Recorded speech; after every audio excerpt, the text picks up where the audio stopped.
Service your existing car with us right now. And it's worth £500 off your next car. Yes, at Macklin Motors Toyota, we'll give you a £500 voucher off any of our brand new Toyotas when you book in for a service with our expert Toyota trained technicians. We even have complimentary courtesy cars available, so book your service now and get £500 off any new Toyota. Visit macklinmotors.co.uk or see us at Kennishead Road, Darnley. Macklin Motors, the new name for Toyota sales and servicing in Glasgow. Valid on services till 30th September. Excludes Motability and fleet customers. One £500 voucher per vehicle purchased by 31st December. The Go Radio Football Show with Macklin Motors. Motability offers from nil advance payment. Visit macklinmotors.com for more info. Let's go! Good evening, everyone. This is the Go Radio Football Show with Macklin Motors. A very special Euro night. The show, Ajax against Rangers, and we are live at the Radisson RED in association with Steen. Woo! What a night lies ahead. This is the start of the campaign for Rangers. Who would have thought we would have Celtic and Rangers in the Champions League proper, Barry? And I know you love that music. You're desperate to hear it. How are you feeling, though, about this game tonight after Saturday? Because you want to forget about Saturday, but it is a reality. So how do you think the players will be feeling there in the heat of Amsterdam? Why did you need to mention Saturday again? Yeah, look, I'm nervous, I'll be honest with you. Listen, it was a real poor performance, no doubt about it. Celtic turned us over, no doubt about that. But listen, our away form in Europe over the past number of years has been really good. So I'm hopeful tonight that Rangers will put in a performance, that they come back from Amsterdam with at least a point. And it'll be interesting to see what team Gio puts out. Does he change a goalkeeper? Does he change outfield players? So it'll be interesting to see an hour before kick-off what team he picks. What would you do, Barry, with the goalkeeping position? Well, personally, I don't think he'll change the goalkeeper. I think he's going to stick with John McLaughlin. You know my thoughts on the goalkeeper situation. I think John McLaughlin's a good goalkeeper, but for me, Alan McGregor's an outstanding goalkeeper. I would change it, but I don't think he's going to do that. And then outfield, it'll be interesting to see what he does with the midfield. Does Morelos come in up top instead of Šolak? So we'll just need to wait to see an hour before kick-off, but it's going to be a tough night for Rangers. They're coming up against a top team in Ajax. What would the crowd do here in Radisson RED? It's great to see you all. Could you put your hand up if you would change? Who would have Alan McGregor in tonight? So we've got a couple of hundred here, and but it's a select band, so it's almost universal. It's almost 100%. Mark, what do you think is going to happen tonight with the goalkeeping position? Because last night, I think you nailed it, what you said. Yeah, I mean, I agree with Barry. I'd be very surprised if Giovanni changes it, but for me, it's a no-brainer. I would have Alan McGregor in all day long. I looked at John McLaughlin's face on Saturday, the last 10 minutes. He was shattered, he was shell-shocked, and as I said, it reminded me of Barkas for Celtic a couple of years ago, and that's what the old firm games can do to you, and it's unfortunate for John McLaughlin. But I thought to myself right away on Saturday afternoon, there's no way he can play in the Johan Cruyff Arena on Wednesday night. It could be a recipe for disaster. But Giovanni will have looked in his eyes, no doubt. Will have spoken to him, and maybe that's why he's going to stick with him. But that could be a decision that comes back to haunt Rangers tonight, Paul, because I would probably blame him for 3 out of the 4 goals on Saturday. McGregor makes big saves. Tonight, you need to make big saves. McLaughlin's a good goalkeeper, but he doesn't make saves that win you games on the big stage. Many other changes, do you think, Barry? We'll hear from the manager shortly. In fact, let's hear him speak about the goalkeeping position. He's not saying exactly what he's going to do, but he was asked, will he change the keeper? You know, after defeat, first thing you do as a manager is to reflect on your own decisions. I think that's where it starts. That's what I want my players to do as well. You know, many things went wrong, so I can, change everything from Saturday and play with a different team tomorrow and different tactics. But I think you have to keep on, you keep hold on the way of playing. You keep trusting your players, give them confidence, because in the past we bounced back from heavy defeats, and that's what we have to do tomorrow as well. We're in the Radisson RED with Steen. Billy is in himself. Good to see you. We will hopefully speak to you shortly. Got a great group of people here tonight looking forward to this match here on Go Radio. We're going to take you right up till kick-off, and then there'll be the podcast later. Barry, are you a wee bit nervous about tonight? Yeah, can you tell? I think you're super excited. I'm really excited. Been back in the Champions League. Listen, Rangers, I think 2011 was the last time they were in the Champions League, and a club the size of Rangers has got to be in the Champions League. That's what I'm looking forward to. The teams that they're going to be come up against, players, the managers. But just watching Saturday, it took me by surprise, if I'm being honest with you. I didn't see it coming, Paul. I knew it was going to be a difficult place to go to Celtic Park and get a result, but I never seen a 4-0. I never seen that. And listen, they're going into a place tonight where they play very, very similar to Celtic, very quick, energetic. So Rangers need to be switched on. If they ain't switched on, it's going to be a long, tough night for Rangers. Derek's here with us from Castlemilk. Derek, welcome to the show. Thank you, guys. How are you feeling about tonight? Just Barry said, just nervous after the weekend. It was a tough watch. I don't think we showed up at all, so we're going to need to show up tonight. And like most Rangers fans, I think we're a wee bit nervous and how things are going to happen tonight. I mean, it was hard to give pass marks to anyone on Saturday, wasn't it? So, being positive for tonight, who are you looking to lift that team, apart from the manager, to get the pace, the intensity, to realise that they're playing for Rangers in the Champions League? I think when you're playing for Rangers, you've got to get yourself out the mud, to be fair. Barry will be able to tell you that more than anybody. When things are down, the chips are down, they're all going to have to pick yourself up. But you've always got to look to the captain, haven't you? Tav's a great guy, so hopefully in the dressing room he's saying some all the right things, but the boys need to be motivated themselves. They shouldn't need any motivation. So when you walk out to the Champions League music, you should already be ready for it. So, we should be hopefully up for it, but it's got to be a tough night. Mark, there have been so many injuries, haven't there? And it's easy to see. Look at the back, no John Souttar, no Ben Davies, although he could be on tonight, potentially. And do you think Tavernier was carrying an injury on Saturday? Yeah, but he maybe wasn't 100%. He did look as if he was exploited once or twice. The unfortunate thing for Rangers, and it cost them dearly on Saturday, is that they've not found that central defensive partnership yet. It's probably ideally Giovanni would like Connor Goldston and Ben Davies together, but he's not been able to make that happen. And up front, he'd love to have Morelos available for that extra option, but Morelos has let himself and let the club down this season, although it's all back to normal now.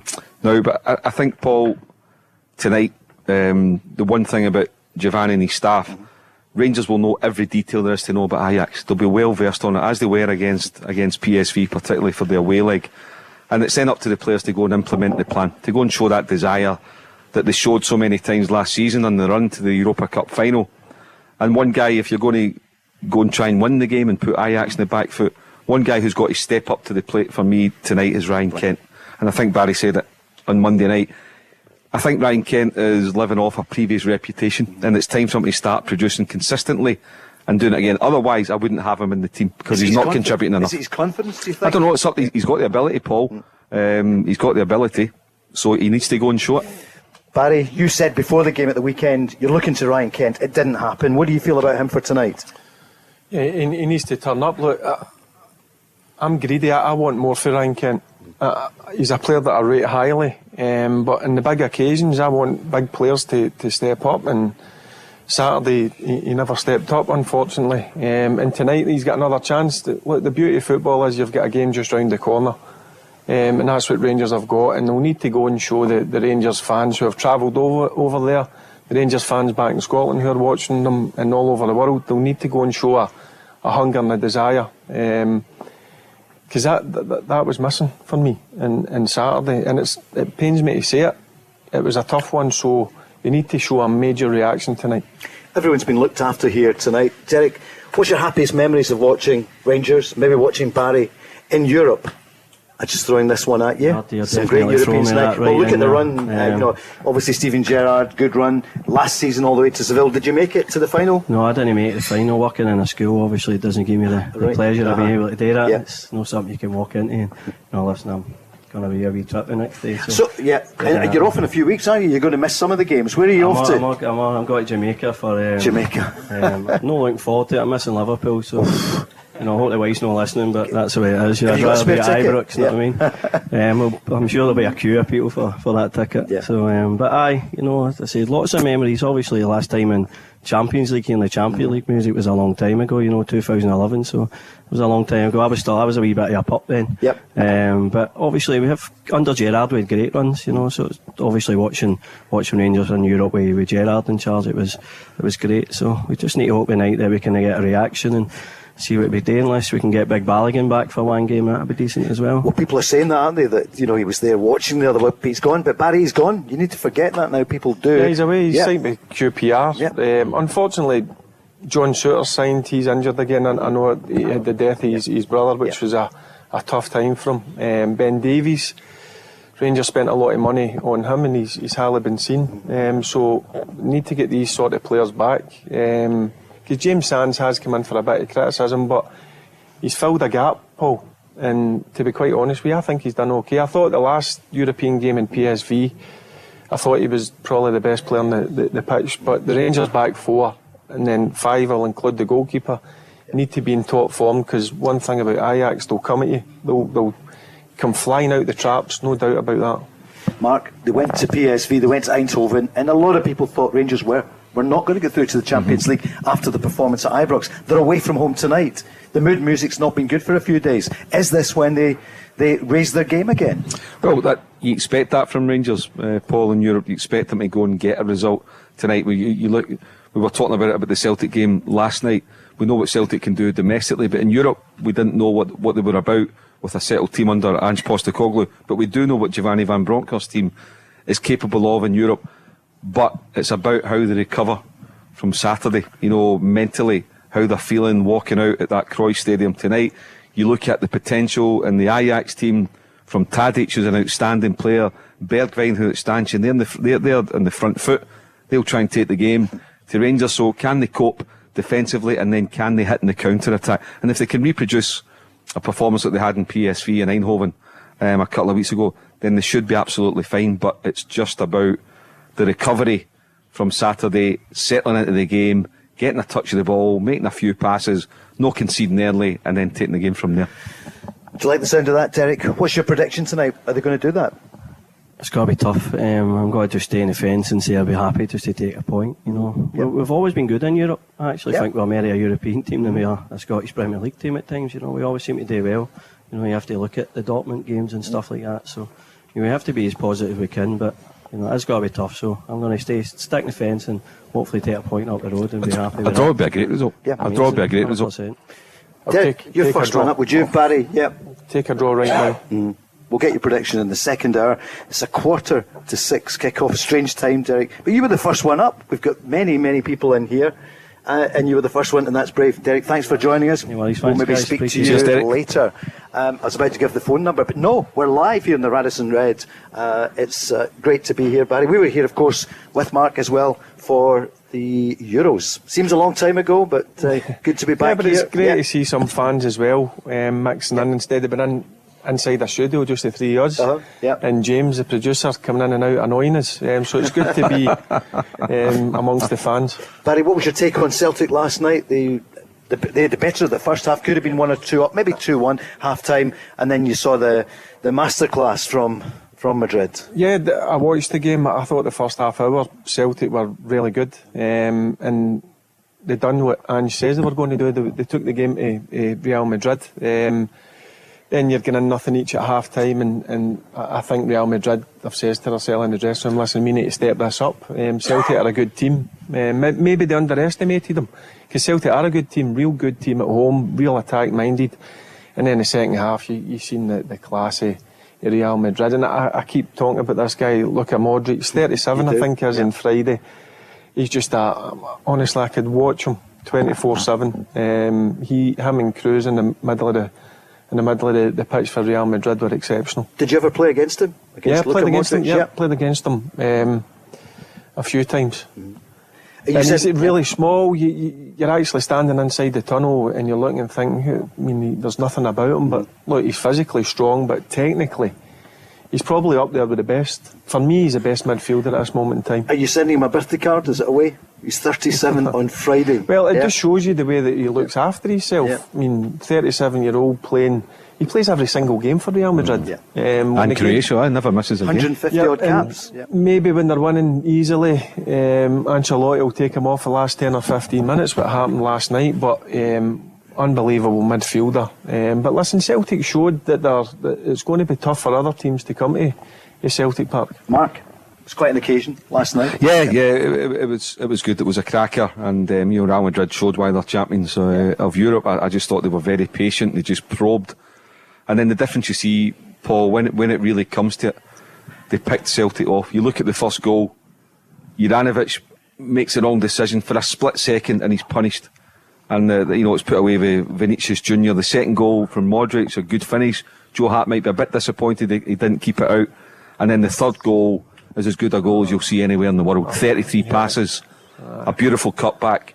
And then the finish, he just Hazard just makes no mistake. So, look, a good learning curve for Celtic. But what Celtic need to make sure next week, when they go to Poland, a week tonight to play Shakhtar, with Shakhtar having won last night, is Celtic don't lose the game. If Shakhtar win next week, that's Shakhtar 6 points ahead of Celtic, and that would leave Celtic by a mountain to climb. Barry, that's the thing in the Champions League. You can never be sure what's going to happen, can you? It doesn't necessarily go by form or what the rankings are, the 1 to 4 in the pots. Shakhtar have surprised everyone. For this section, for Rangers tonight, they're up against Ajax, number 1. Liverpool were in the second pot, which is hard to believe, isn't it? Because, many thought they should have won the Champions League final, but, they couldn't score. I think Rangers have got a good group, but I think they've got the toughest group out of both Rangers and Celtic. For me, going to Naples, tough place to go. Ajax tonight, tough place. Liverpool, the players that they've got and the manager that they've got. I think Rangers have got the toughest draw. But again, when you go into the Champions League, Paul,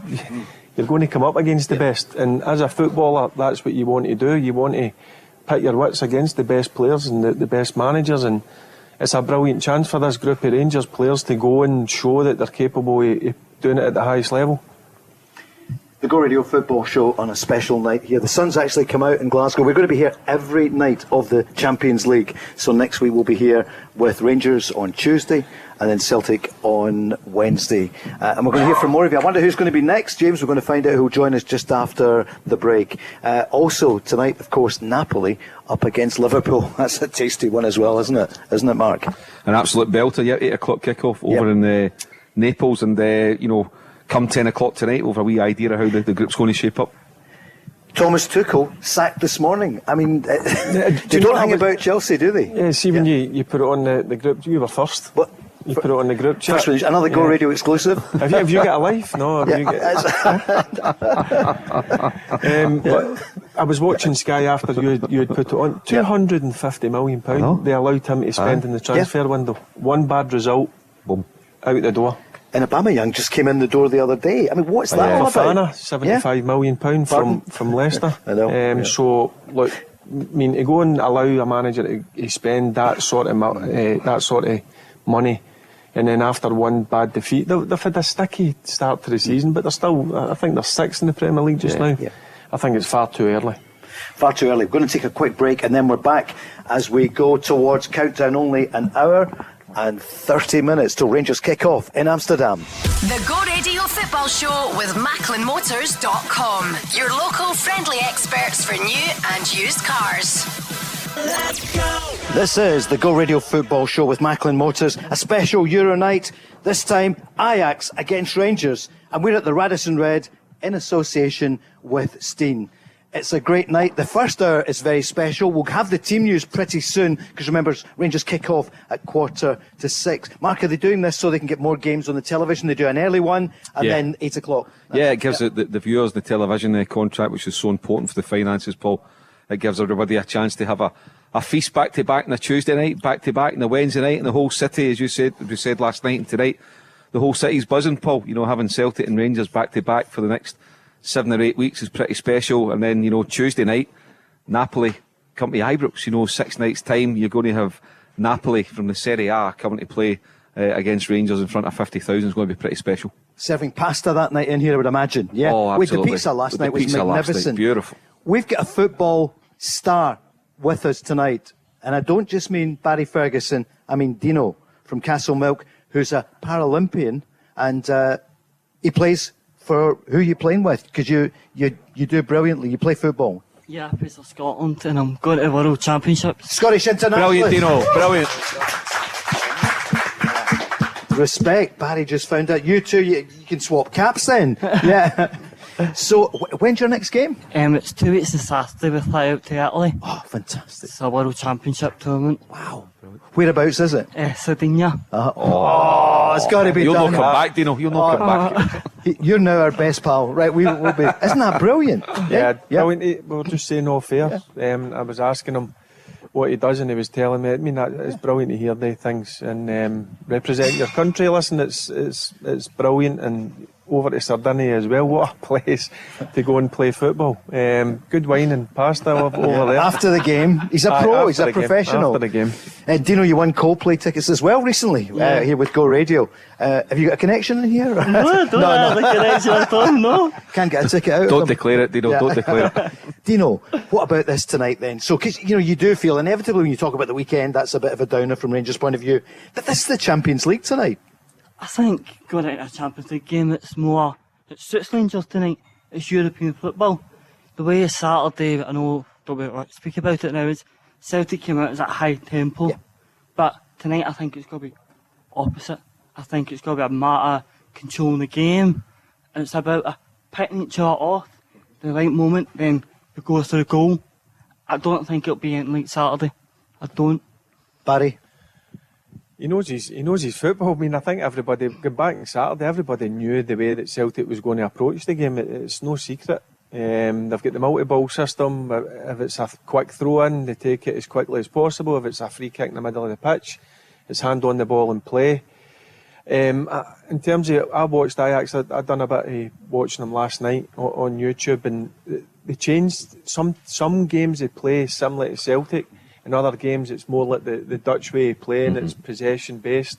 What Gio tends to do with the Rangers team. But I think of Ajax, I've watched that game at the weekend. I think they might flip to that energetic approach because Rangers couldn't handle it. They never switched on. In the first 3 goals were a case of lack of concentration, turning your back on the ball. And listen, if you do that, Paul, I'd mentioned that you do that against good teams, you're going to get punished. And if Rangers do that tonight, Ajax will punish them. So hopefully they've learnt their lesson, and I'm sure Gio, I seen him do his presser, and they've watched footage Sunday and Monday, both of the Celtic game and Ajax. So hopefully, as I said, they've learnt their lesson and they can go over to a tough place tonight and come back with at least a point, because I think coming back with a point for Amsterdam's a brilliant result. Dino, do you feel a point? I would take a point any day of the week. Mark? Yeah, a point would be a great result, Paul. Even if it wasn't 4-0 on Saturday there, just coming back from your first game in the tournament with a point on the board, that's what you want to do. It means if you win your home game, you've cancelled Ajax out, you're taking 4 out of the 6. Again, I'm not so sure. I would imagine that the Celtic and the Rangers group will be similar, as in Real Madrid will run away with the Celtic group, and possibly Liverpool will find it comfortable, and then therefore it becomes a 4-team. There's 12 points up for grabs, a 3-team tournament. Rangers, Napoli, and of course Ajax. So if you can cancel Ajax out, it would be great. I agree with Barry. I think Ajax will go high intensity today. I think they'll really have their foot on the gas from the first minute. The head coach, Alfred Strider, was Ten Hag's assistant for a spell. He also took Club Brugge to a title in Belgium. So I think that's the way that they will go tonight. And here is the team news. You've got the breaking news with Mark Guidi. Here's the team. Yeah, I'll just read out the Rangers team. I'll not shake them up yet, but it is John McLaughlin in goals. Barry Ferguson's absolutely right. John McLaughlin keeps his place. James Tavernier at right back, he skippers the team. It is Connor Goldson and James Sands in centre of defence. It's Borna Barisic at left back. In midfield, it is John Lundstrom, Glenn Kamara, and then the 3 in behind the main striker of Cholak is Ryan Kent, Scott Wright, and Milak Tielman. So that's the Rangers starting 11 tonight. Just hearing there, Scott Wright comes in. Barry, you're looking at the team. What do you think? So John McLaughlin, you were right. What about the rest of the Rangers team? Yeah, I don't think he could do anything with the with the back four of it. I'm being honest, Paul, in terms of injuries, midfield three, it's going to be Glenn Kamara and Lundstrom sitting. I think Tillman will play just in front of them. Scott Wright will be on the left, Kamara and Kent on the left, and Sholak through the middle. So he's not made many changes from the weekend, and I didn't think he would have made many changes, if I'm being honest with you. But the big one was everybody was talking about was obviously who was going to be in goals, and watching Gio's press conference yesterday convinced me that he wasn't going to change it, which surprised me. I thought Alan McGregor would have come in, but he's obviously went with John McLaughlin. But I look at the team, there's a lot of guys who have got another chance from just one Saturday. change, Barry, is that right? Yep. Steve Davis out, Scott Wright in. Yep. And Tillman will go inside, yep, and Scott Wright will take Tillman's place in the right hand side. So listen, that group of players, 10-a-day players, have got a chance to redeem themselves after the performance in Saturday. Calvin Bassey is in. No surprise there. He's had a great start, hasn't he, over there? Do you know what? Yeah. I'm sure the guys will agree with me. 2 years ago, £200,000 from Leicester. First season, wasn't really involved. Last season, I've got to be honest with you. Oh wow, just impressed me. Get better and better every single week. Whether that was left centre half, whether that was left back, he was an absolute machine for Rangers last year, and I was absolutely devastated to see him leave. But when that sort of money comes in at £22 million, Rangers couldn't knock that back. So listen, it'll be interesting to see how he progresses. But I think in time, Calvin Bassey will be a full international. He is a full international, but I think he'll move on to a bigger and better team than Ajax. I know Ajax are a big team, but he has got potential for me to play at the very, very top. A 50 million or whatever. I mean, who knows? Yeah, if he 20 million goes over there and proves his worth, which I think he will, he'll get another big move. Dino, what do you think of the Rangers line-up tonight? Just that one change, Scott Wright in for Stephen Davis? To be honest, I know a lot of people salute Scott Wright, but I think tonight, having Scott Wright in there out in the wing is actually helped Rangers, goes direct. That's something Rangers lacked on Saturday.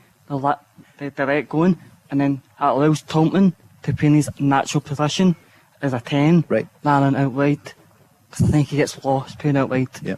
Where do you play? I play striker. You're a striker? Yeah. Here's Cholak. It's not Morelos, is it? You're very, very thin. You're fit as a fiddle. Morelos, everyone hopes, will get fit. Barry said on the Go Radio Football Show on Friday night, he's coming back this season. He reckons he's going to contribute big time. He needs to. I believe that Rangers need him, but listen, Gio's not going to accept a guy whose fitness levels aren't 100%, or his attitude. So I think he's done the right thing. Now, hopefully, the penny's dropped and he's going to show that he's wanting to be at Rangers. Because I honestly think Morelos and the Rangers starting 11, Rangers are a better team. Let's hear from GVB. Mark will give us the Ajax team in a second or two. And Dino, thanks so much for joining us. Grazie. Enjoy Italy. And we'll maybe speak to you later on the podcast. Yes, thank you. Thanks very much. And you're going for the draw tonight. Yep, Scottish international Paralympic player. It's fantastic. It's Dino from Castlemilk. Let's hear from a World Cup runner-up, a Champions League winner, Giovanni van Bronckhorst. Can Rangers bounce back for this game tonight? It's the worst feeling you can have after a game, but then again, you have to get up. You have to play the next game, which is very important for us against Ajax tomorrow.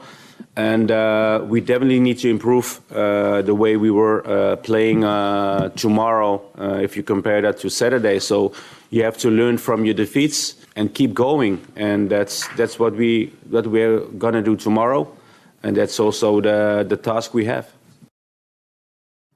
Well, Rangers have to learn from that defeat and have to forget about it now and be a different tonight, isn't it? I was just going to mention that's in the past now.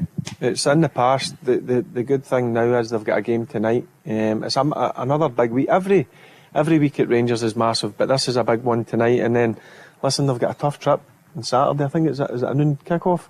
12 o'clock kickoff. So look, that's in the past now. It was horrible. It's been a tough 3 or 4 days for the Rangers supporters, Rangers players. But listen, I've been in the receiving side of a bad defeat, and the best thing is go out and put it right, and they've got a chance tonight.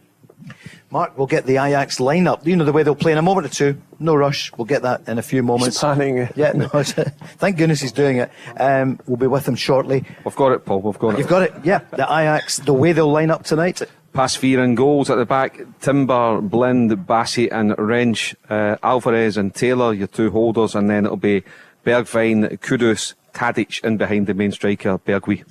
Wow, it's strong. I mean, they've look at Anthony. Just what was it, 80 million the other week? What did they bring in during the summer? 180 odd million. Yeah, pounds. so Martinez and Anthony for nearly 140 million to Man United. What was the one? Was it Alvarez Chelsea tried to buy? Yeah, but they didn't get him. That's right. They wanted him, but you're right.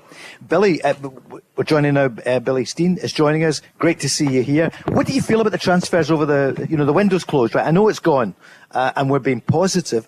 But when you hear what Rangers are up against in the Champions League, how do you feel about the transfers over the past 2 months? Did they do enough? To be honest, I think if you take the evidence of Saturday, you would say they've not done enough. They left themselves pretty light. But I think the jury's got to still be out in a few. I think there's a few points that's still got to be proven. You've got Lawrence that's come in and done relatively well. However, he's injured at the moment.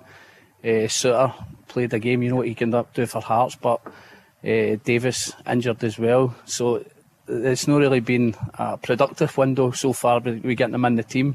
But I think you've just got to see how they settle in. A few of them came from smaller clubs into an environment like Rangers, so that takes time to settle in and takes time for the expectation and stuff. Billy, here's a bit of breaking news about Ben Davies. Yeah, he's on the bench, Paul, and so is Rabbi Matondo, who wasn't on the bench on Saturday, didn't make it. So question marks been asked about him and his value to the team, but Matondo and Ben Davies both on the bench tonight. He's a £4 million buy from Liverpool, so that's great to see him back in the squad. Absolutely. I think that as somebody says earlier on, I think Sands gets a wee bit of a raw deal, to be honest with you. I think that if you look at the team, the way they've played this season, I would say that Golson's probably been the shakier defender out the two centre-half pairings, but as I say, obviously they brought this guy in to be the number one partner for Golson. So the quicker they get him into the team and settled, the better for Rangers, I think. What are you feeling about tonight, Billy? What do you reckon? I was saying earlier on to Barry, I mean, before Saturday, I was confident. I thought that they could have went to Holland and got a result. They've got a good record in Holland, to be fair, when they travelled there. But after Saturday, I think there's a few of them that need big performances. The leaders need to step forward. And I think it's the same as Saturday. If they can get through the first 20 minutes, half an hour, I think they're going to be... They'll be okay, I think. I think they'll settle into the game and then they'll find that rhythm that they've got in Europe over the last 18 months. So. Billy, I want to ask you, as a Rangers supporter, what's your take on Giovanni van Bronckhorst? Because sometimes I get the feeling just not a lot of Rangers supporters have taken to him and they can't wait to get on his back. I don't think it's a fair crack of the whip sometimes. I don't think he's had enough time to sort of prove any sort of doubters wrong. I think that throwing away a 9-point lead last season in the domestic didn't do him any favours. However, the run to the Europa League probably masked a wee bit of ill feeling that the sort of supporters had for the domestic for him. But his away record leaves a lot for improvement. But I mean, Barry will be able to tell you better. I mean, as a player, Barry was combative. He didn't come across that. What would he be like in that dressing room? Like at half time, Walter Smith would probably have took the door off the hinges. Is he that type of person? Yeah, he's not as a player. I mean, and I've mentioned this a number of times, he was quite reserved as a person, as a player. If, say, we were coming in and it was nothing each at half time, or we were 1 or 2-0 down, which was very rare back in the team that I played in, it would be fisticuffs, but Gio would be the one that would be quite quiet and reserved. Maybe he's changed as a manager, but that's why you've got staff as well. But then I would expect the senior players or the experienced boys to listen. Sometimes you've got to take over. A manager can say so much, then he'll leave it to the players, and sometimes it's up to the players to sort it out. You know what I mean? A lot's on. I know Gio puts the team out, he does the tactics as well, but sometimes the players have got to sort a bad performance out as well, and that's what we done back in the time. So, but you missed out. You're summing up Giovanni, and you've missed out. He got Rangers into the Champions League a month ago. He's got you into. Steven Gerrard never managed it, and Steven Gerrard didn't get half the abuse that Giovanni van Bronckhorst gets for some of the Rangers. So I just don't get it. You know, I think he's a top manager, and yes, okay, the lead that he inherited when he took over from Steven Gerrard in November, I get that. The January window, non-starter, non-existent for him as a manager. This window, he's been allowed to bring in some players, but I still think that, give the guy a fair crack, because if it doesn't go well tonight, I think he's going to come in for a hell of a lot of criticism. And yet he's been so faithful to that team. Only one change, he's given them a chance to redeem themselves. If it doesn't go well, the players will not get it tonight. Giovanni's going to get it in the night. But you know what it's like in terms of what Billy was saying. A lot of people going about, it's your bread and butter, Celtic. That's a couple of tough ones they've took off Celtic. I think that's where a lot of people are disappointed. And I thought Gio would have, as I said, knew what way Celtic were going to go about their business. And he says it in his interview after the game. They spoke about it. But again, that's not down to Gio. That's players taking responsibility. And he needs that. He needs the players to stand up and take the responsibility. Because, listen, I know it falls on the manager's shoulders. But also I think the players sometimes get away with a bit. Everything's on Gio. Billy? I totally agree with Barry. I mean, I just want to clarify that I'm not against Giovanni van Bronckhorst. I support him, etc. But I think he's very tactically astute. I think he's actually probably more tactically astute than what Steven Gerrard was. But there's only so much you can do. You need, as Barry says, you need the players to step up to the fort. And what I was a wee bit worried about is your leadership group, as they call themselves, your Golsons and your Taverniers, spent more time arguing with each other on Saturday than what they did actually stepping forward and getting a grip of the players to actually push them forward and do something about what was happening to them. And that's a worry, isn't it? When you get those two experienced players and they're having a go at each other. In some ways you like the passion, but the energy's in the wrong area. Absolutely. I think they've got to be inspiring the other players. And when I looked, I was at Celtic Park on Saturday, and when I looked at Tavernier when the third goal went in, his body language was all wrong. His shoulders were slumped, his head was down. That's not what you expect for a Rangers captain. A Rangers captain's got to be riling the players up and try to get a reaction. Here's the bench, Billy. It's McGregor and McCrory, Yilmaz, Jack, Stephen Davis, Atondo, Morelos, Ben Davies, he's in on the bench, Sakala, Arfield and King. So, Barry, what do you make of that, the bench? Yeah, and people tend to forget as well, you've still got another 4 players out. You've got Halanda, Suter, Kemar Roof and Hadji as well. So he is missing a few players. I think there's a bit of frustration, obviously, coming for the weekend, and I totally get that. That's the way it is up here. When in the west of Scotland, look, we're all frustrated, but I think it's too early. I've heard a few people calling for his head. It is far too early for that, because he is a good manager. I was surprised that he didn't dip into the transfer market. I was. Was he given more money? Was it there? I don't know. I mean, there's what's the thing that's going on with UEFA just now? The financial fair play. The fair play thing. But look at the money that's come in, and I know Douglas Park and the other directors. I've no doubt they've put a lot of money in. I've said that. I know Douglas, and if Gio wanted a player or he identified a player, he would no doubt in my mind back him to bring him in. Obviously, the right player's not been available in my eyes. Let's hear the manager speak about possible transfer targets. OK, the window is closed, but why didn't they buy more? No regrets at all. Yeah, otherwise we have bought another players. We had a lot of players going out. We had a lot of players going in, and I believe in this squad, and we keep going. And of course, there is talk about new players in and out.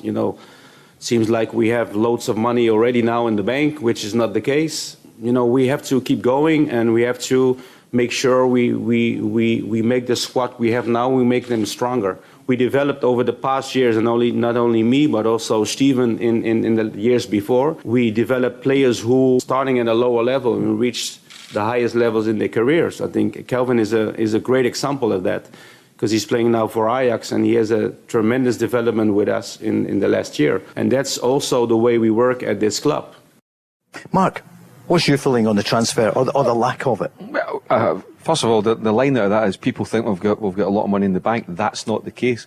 And I have to say, I think that the criticism towards the Rangers board post the Celtic defeat on Saturday is a bit unfair.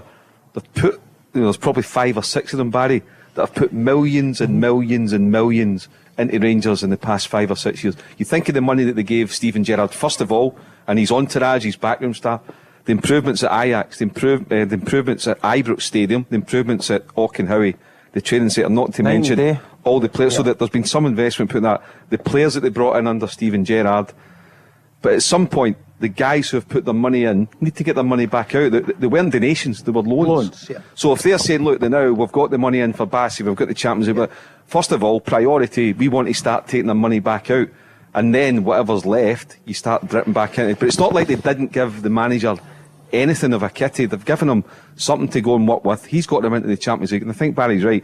As Craig Moore says, there wasn't any point in signing jersey fillers. No, I don't think he would do that. You know? I mean, the only reason why he would go out and sign somebody is he's going to either get in the starting 11 or push to get in the starting 11. It's pointless signing players just to sit in the bench or sit in the stand. If Gio had seen a player that he really wanted, I'm sure they'd have tried their best to back him. Billy, you can read a balance sheet better than us. What do you feel about that? Well, I think what people need to realise is it's okay saying that you get 40 million for the Champions Leagues, but they don't have that 40 million just now. That's gate receipts, that's stuff that will come down the line.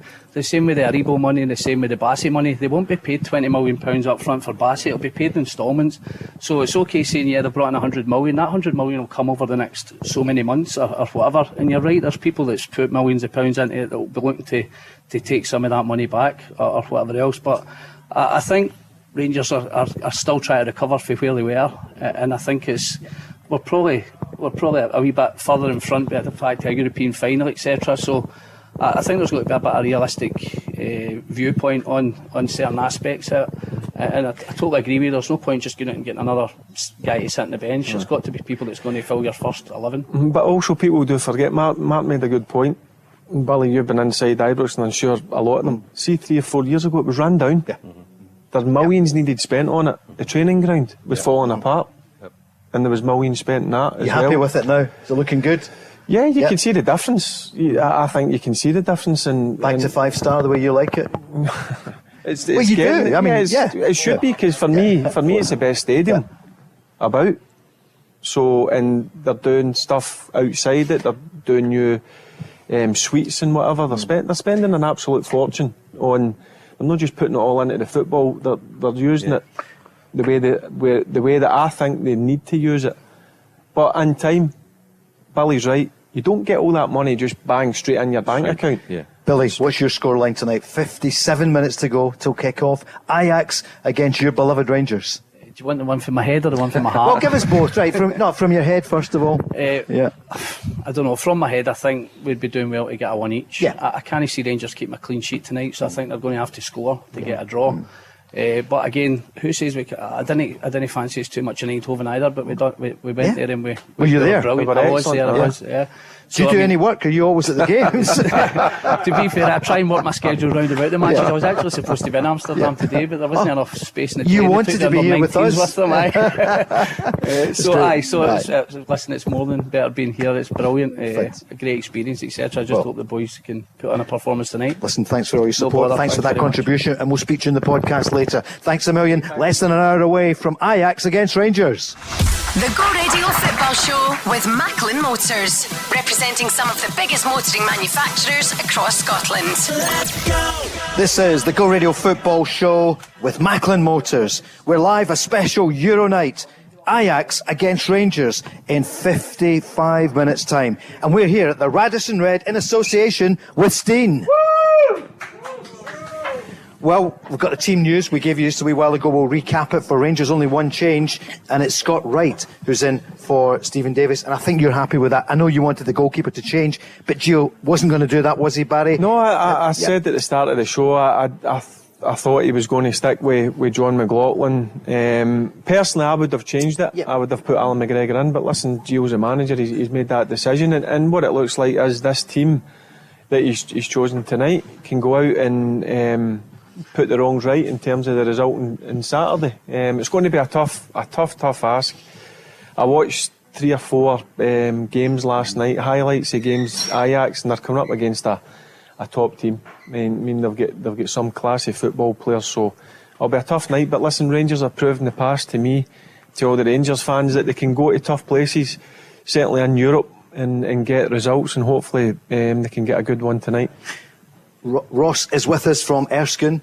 Before we speak to you, Ross, Mark, will you recap the team, the Rangers team? No real change, just that one with Scott Wright. We'll get Ajax, the way they're going to line up. Yeah, for Ajax it's the 4-2-3-1. Paul, it's Pasveer in goals, it's Timber, Blind, Bassey and Ronch at the back, Alvarez and Taylor, your two holders, and then it's Bergwijn, Kudus and Tadic in behind the main striker, Bergwijn. Ross, what do you want to say? You've heard the teams, Barry's here, Mark's here. What are you feeling? No, I'm just really looking forward to the game. I always love these Champions League or the European nights. Yep. Obviously, after Saturday, it was a big disappointment for all Rangers fans. But certainly after the PSV game a couple of weeks ago, I think all Rangers fans can be not overly confident, but I think getting into these European games, we've proved it in the past. We can go in, put a good show on, put a good performance, and hopefully we'll get a positive result. I mean, I'm quite happy with the team. Always like when Glenn Kamara plays in these games. Mm-hmm. I think he especially gets a lot of stick for Rangers supporters, but in these European games, he can control. He's got a lot of good passing ability. He can slow the game down, control the tempo, and I'm happy he's in there. He was out of favour for a wee bit, Barry, but he's back. I like Glenn Kamara. I'm a fan of Glenn Kamara. I just think he's an all-round good football player, but certainly away games in Europe, he can get about the pitch, and that's what's needed, because I believe tonight Ajax are going to come flying out of traps, as I mentioned earlier, and you need players in the midfield, and I think him and Lundstrom, two guys who are physically quite strong as well, will be big players for Rangers. But Glenn Kamara, people need to remember, got him for £50,000 from Dundee, and I think each year he's get better and better, and he's a player I rate highly, Paul. What about Alvarez? Looking forward to him. There was talk about him going to Chelsea. I bet you he's happy he never went to Chelsea, because the manager just got the sack. But I mean, if you look through their squad, Tadic he's a proper player. He's our captain, he's our leader. So you look at their front three behind the main striker, pacey, technical ability is frightening, so Rangers need to be. That's where I believe that the two holding midfielders will be so important for Rangers tonight. John Lundstrom, what can you say about him, Ross? What do you feel about the man that they got from Sheffield United? Oh, crikey. John Lundstrom, and he had a slow start to his Rangers career. I think everyone will agree with that. I mean, Barry being a Rangers, a central midfield player himself, I mean, he'll tell you it's a tough position. But I think he's certainly grown into the role. The Old Firm games last season, some of the European games last season, I mean, Leipzig at Ibrox, he was just immense. Yeah. I mean, apart from his goal, there was one moment he was running down the left wing like David Cooper at times. I mean, it was just it was incredible. But no, he's a big player for us. His dynamism in the middle of the park, he can get about the pitch, he's got legs. So he's going to be an important figure tonight. Mark, for Rangers, John Lundstrom, his first few months were difficult, weren't they, under Steven Gerrard? GVB is playing him so well. Are Rangers now a terrific European team as opposed to their form at home? And I mean that positively for this game tonight. Well, I mean, I think, Paul, naturally there's been a big reaction to what happened on Saturday. You could possibly see a knee-jerk reaction. I know it's a thumping, it's a 4-0. It was a hell of a 4-0 for Rangers. But it was only 2 weeks ago they were in PSV and won away from home. Less than 3 months ago, they've reached a Europa League final and a penalty kick away from Aaron Ramsey from winning the tournament and going straight into the Champions League as a pot one team. So I think it's all there for Rangers. But it's all about tonight. It's about how they recover from Saturday's defeat. This is the start of the 6-game Champions League section. They've got to go and show that they can handle it away from home. They certainly have in the past. But what happened in Dortmund last season counts for nothing tonight. I think part of the problem that's been raised again post Saturday's defeat is we've not replaced Aribo, we've not replaced Bassey.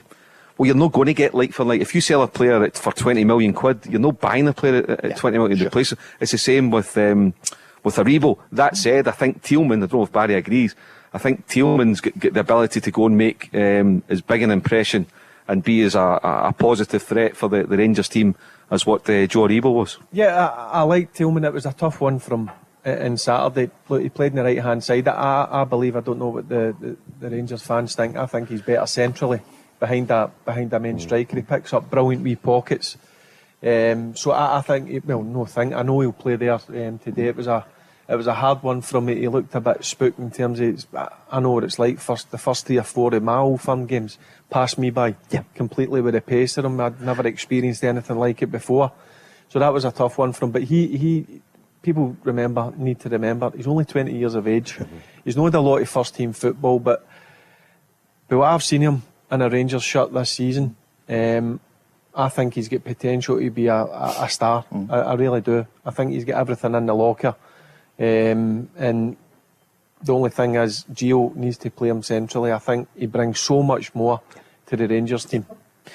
Ross, what's your prediction for this match, which is 45 minutes away? What do you think?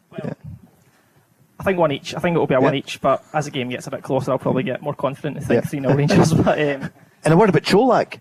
You know, he's been incredible. 7 goals. He got a bit of stick when he first came in, which I think was a bit was terrible. Was far too unfair. I mean, especially from guys who've been in that position before and should know a bit better. But see the thing with Cholak. How is Matt Haley?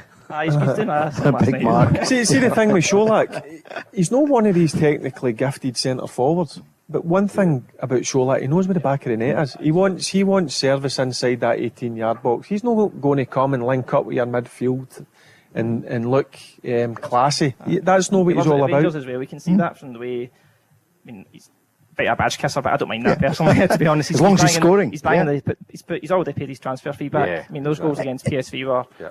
Especially the one at Ibrox, the first goal, that was an incredible goal. And as a Rangers fan, one of your favourite players, I would imagine, the Rangers fans, has been Alfredo Morelos. But he let you down last year, Champions League, didn't turn up fit to play. He got a break after the Americas games. He played for 8 minutes, and he's posted missing this year. He has, but I love Alfredo. I love him. So I think I'm disappointed, but hopefully he'll come back stronger. I think if you ask even the supporters in here, Morelos in the Rangers starting 11, Rangers are a better team, but he needs to be fit. Exactly. You seen when Gio come in, remember I spent the day with Gio and Roy Mackay, had a good chat with him, we spoke about Morelos, and he took 5 kilo off, and the difference it made to him, and you seen it in his play before he got that bad tear in the thigh, but he's come back a bit overweight. Listen, Gio's done the right thing for me.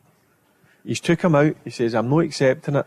And now you'll see a different attitude from Morelos, but he needs to get his attitude sorted and his fitness sorted quickly, because Rangers need him in that starting 11. Let's do the poll here. Praise him or chase him? What would you do with Morelos? Who wants to keep him and see him do well, or say adios? Do you want to keep him? Yeah. The 3,000 or so in here. And who wants him to go? Who would chase him? Yeah, one brave. We'll ask you about that later. Yeah, that's what it's all about. It's all about opinions. The news is next, and then we're back with Countdown is on for Ajax against Rangers. Service your existing car with us right now, and it's worth £500 off your next car.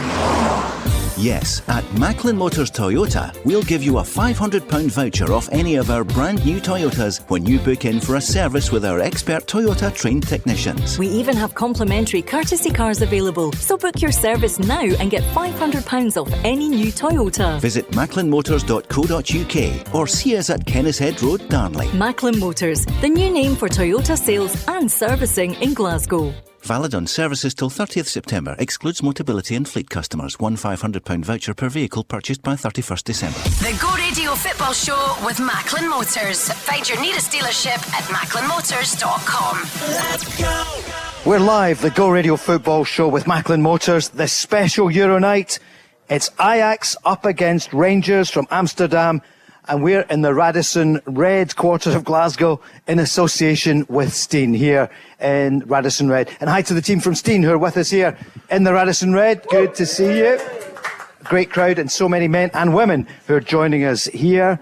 We've got a Scottish Paralympian footballer as well. We heard from Dino earlier on, and he's off to Italy soon. I see, Dino, you've got even more friends than you had an hour or so ago when we heard you're off to Italy soon, and we'll hear about that in the Go Radio Football Show. Hearts, they'll be in action, of course, as well this week. That's tomorrow, isn't it? They will be in action. Celtic in action last night against Real Madrid. 3-0 to Madrid. Celtic did really well in the first half. We'll talk about it in a moment or two. The main focus tonight, as you would imagine, is on Rangers. Kickoff 5:45. We gave you the team news. Let's hear from Giovanni van Bronckhorst. Is he happy with the squad strength overall? So much has been said about the injuries, but there's only one change tonight. But beforehand, yesterday, when he met the media there in the stadium, he talked about the strength of the Rangers squad. As I said before, we have some new players. Of course, they have to gel in. They have to get used to their teammates. It's normal when you have new players coming in, and we have to develop as a team again. Start with Cholak. So Tom Lawrence came in the squad. Unfortunately, he's injured now. Malik. So we have additions who will adapt it really quick. But still, there's loads of improvement for them as well. If you see the start of the season where we have the league start, but also we had to reach a high level already in Champions League because we had 4 important games so early in the season when players aren't at their levels you want them. That's why I'm really happy that we reached the group phase of the Champions League, and now it's an ongoing process in getting our players better and stronger. I'm sure that we are developing as a team as well in the coming weeks, months. So many of the players have still to develop, haven't they, with the injuries? And, he mentions there Matondo, whatever. You think in time, Barry, they will come through and contribute this season? Yeah, I would hope, and that's probably the reason why Giovanni's signed these players. He's a manager who likes to work in the training ground. He's a tracksuit manager. He likes to do most of the sessions, and he looks to improve players. And if you look at Rangers signings, there's a few younger ones in that group where he'll look to try and develop, and then further down the line look to sell for a profit, because that's the kind of model that Rangers are looking to try and do, and they've shown that with the summer departures of Joe Aribo and Calvin Bassey. But you can hear him. Listen, a lot of fans maybe ain't happy with the squad. The manager's happy with the squad. Yep. He thinks it's going to develop even better. And look, time will tell. It's going to be a big couple of months for Rangers. There's some massive games in the Champions League, but also in the league, because you don't want to get further behind Celtic, and there's another tough league game at the weekend. Sure. Aberdeen. When you were with them a few months ago, you played alongside each other well. You were sitting there at the Masters in the same team. I keep seeing the media keep using that picture of Barry 2022 still. He looks as though he could still play, doesn't he? Just about.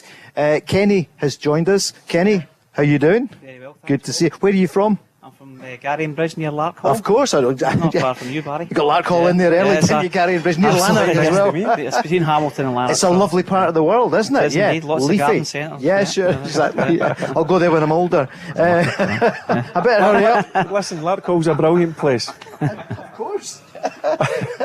It is. I don't disagree with that. We're in here in Glasgow.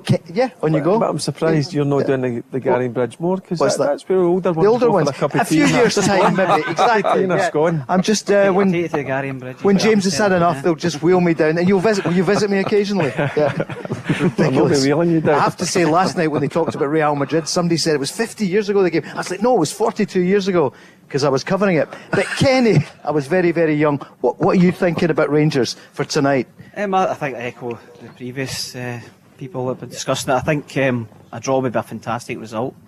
Being optimistic, I'd love to get a win, but I think the Champions League, everyone's in a bit of a downer. This is the Champions League tonight. There are 3 great group games to look forward to. I think it's a long time, over 10 years since we've been in the Champions League. I think we've got to be optimistic, and we beat PSV. Ajax lost to them in a cup game, albeit, but let's take some positives out of it. It was a poor display on Saturday. Let's hope we can get back on track tonight. You're not allowed to mention Saturday now, that it's the final 40 minutes before, because I was going to say that to you. Where were you 10 years ago just now? You had to get the road map out of Scotland. Exactly. Yeah. I'll remember the dark days in 2012 onwards, and I was there along the journey, and I think we should pinch ourselves. We've set the bar a bit higher now. Expectations have grown since then. The hedge at Brecken's, a long forgotten memory. Elgin, Peterhead, Annan. You think, Kenny, you're brilliant, and we just forgot that. I think the doom and gloom for all Rangers supporters on the back of Saturday, and we've mentioned it again there. But you're right, this is the Champions League. Rangers came from 2 goals down in Belgium to bring a brilliant performance in the return leg at Ibrox. They beat PSV away from home to get the £40 million jackpot, to get them to where they are tonight. And it's about enjoying it. Even if Rangers lose, look at Celtic last night, they lost to Real Madrid, but they enjoyed the occasion. And they've got 5 games to go and try and do so. It's the same for Rangers tonight. If it doesn't happen tonight, fine, but you're there. You're part of it. You've banked 40 million quid, and there's 5 games to go and stay in. Even if it means third place, as long as you stay in Europe beyond Christmas. I think third place would be a great achievement. We'll remain. And I think our bar is probably the Europa League. I think the Champions League, just get in it. But Rangers were one of the 8 stars of the original Champions League in the early 90s. But to be in the Europa League, trying to get to the final again, I think that's where we want to be. I think that's where we are as a club. But the money in the Champions League is going to make a massive difference, in terms of stability of the club, because it's been up and down over the last 10 years, and I'm really looking forward to the game. Barry, it is incredible, isn't it, when you think back to 2012 and the journey that this club has come along. Yep, but I love Kenny's positivity. It is a Champions League, and listen, 2011 was the last time Rangers were in it. I agree. You were playing. Yeah, but Rangers should be in the Champions League group stage. It's going to be tough to get out of the group. Look, let's not kid ourselves on. Liverpool, Napoli, Ajax, top teams with top players. But Rangers should be in the group stages. But listen, if they finish, there's a chance they could finish second. Third place, be absolutely delighted with. But look, forget about what's happened in the past. I'm just looking at Gio's headline there. Yep. It is listen. Fortnight's a long time in football. We've got to bounce back. Listen, they've got to bounce back. He knows that himself. I mean, he played in Old Firm games. He knows what it's like to suffer defeats, but also on the flip side of that, win games. Yeah. So he'll know. The best thing for these players is they've got a game straight away, 4 days after a tough defeat, and no better that Kenny just mentioned there. Rangers are back where they belong in my eyes, in the Champions League. James Tavernier has vowed to make amends for the weekend. You've got to forget that now. And tonight, lead Rangers out in Amsterdam. It's going to be hot in there. Barry, you played in that stadium. I asked you the other day. A brilliant place to play in. That's what a lot of these players that haven't played in the Champions League. So go and embrace it. Go and enjoy it. You're playing in some unbelievable stadiums. And I keep repeating myself here, you're coming out against top players. Top players. And you want to go and see how you can go against these guys. But it's brilliant. Ibrox, Liverpool coming, Napoli coming, Ajax coming to Ibrox. You can't beat it. Kenny, we talked about 10 years ago. A year ago, if I'd said to you Calvin Bassey's playing tonight, you'd have said, oh, right, OK, is he in the team? Because at the start of the season, you weren't sure where to play him. What a season it's been for that young man. Incredible. Yeah, it's that last season, he was playing centre-half, and you're thinking, he's maybe out of position. I've always seen him as a left back galloping up the wing, but no, incredible. 200 grand signing for 20 million. It's incredible business. You can't really blame the club for cashing in. That gives him a chance, to further his career as well. And I think someone touched it earlier. I think he'll end up in the Premier Leagues in England somewhere along the line. Surprised it didn't go straight there. Did you make it to Seville? I did, yes. Yeah. I was there. Yeah. Tell us about it. I mean, it was an amazing experience to go all the way. I can see why they call it the heat. The heat was incredible. I can see why they call it the furnace of Europe or whatever they call it. And that was in May. Yeah, middle of May. But it was a great experience just to be there. I thought we could have won it actually in regular time. Just unfortunate, a couple of Goldsons maybe cut out that cross, and Kent had a great chance, but there were still penalties to play. Sure, ifs, buts and maybes, but came so close. But it shows you, and you could have been in pot 1, but you're in pot 4, and I loved your positivity, because this is Champions League. That was the thing, that was a disappointing thing for me that night, was not getting the pot 1, having to qualify. But the qualifying games have got us another couple of another few £1 million. But pot 4, even if you're in pot 1, you were still going to be up against it with the quality of teams you're playing against. Yeah, just think back to Seville when Aribo scored that. Yeah, I'm thinking, we're here. We're going. I had my text prepared to send to my missus that I ain't coming home. So whatever. If Rangers won that, there was no chance. One hand in the trophy, Barry. Couldn't believe it. No way. From Gary and Bridge to. I don't think I'm over it yet. Yeah. It was so close, but that was it. But it shows you how far you can get. And I know Europa League is a level below this, but some of the teams Rangers came up against on the way to Seville must give them huge encouragement tonight. Yeah, I think there's been a lot of great performances and results over a period of 2 years, maybe even a wee bit longer. Steven Gerrard had a few, and you know, probably the best results have been away from home in the performances. You know, you think back. So tonight again, you're looking to add that one to the list. But Ajax are a top team. You know, they want to go and make an impression. They want to go and show that there's life for them after Martinez and Anthony as well. You know, they've got 7 Dutchmen in their starting 11, so they've still got that conveyor belt. But I believe behind the scenes, all's not rosy at Ajax as well. So give us some good news. Come on, Mark. You've always got the inside. Well, it's not a harmonious club. Put it that way. Okay. So you know, if that can filter its way, although they've had a good start to the season, but if Rangers can get at them, if Rangers can score first, then it'd be interesting to see how it pans. I mean, we found out with the benefit of hindsight, that was the key last night. Celtic had to score first. Tonight, I think it's going to be the same, particularly on the back of what happened on Saturday. Rangers need to go, be positive, settle into the game, don't do anything daft, get the first goal, and it gives them something. They got the first goal against PSV, they held on, they managed to, you know, they frustrated PSV. Tonight, there's got to be more of that, but I hope that John McLaughlin has fully recovered. That is my biggest concern tonight for the game, and I am really surprised that Alan McGregor's not playing, but I wish John McLaughlin all the best. No, I agree with you, Mark. I think on May the 18th, Alan McGregor was the number 1. It's not that long ago. A lot of fans were saying, he comes for cross balls, but he's shot stopping. I don't think he's got the same instincts as Alan, and he hasn't. You know, Alan's proved it so many times over the years. Obviously, Father Time catches up with people, and maybe that's why John McLaughlin's been put in the goals. But you know, I also thought young McCrory could maybe be due a chance as well. Quite a lot of Rangers fans are saying that. Maybe it's his time, but you maybe don't know till we put him in. How did he do against Celtic last season? Well, he didn't let a goal in. Exactly. It was positive. He's got huge potential, young McCrory. I think he's got a stage now where he needs to go and play.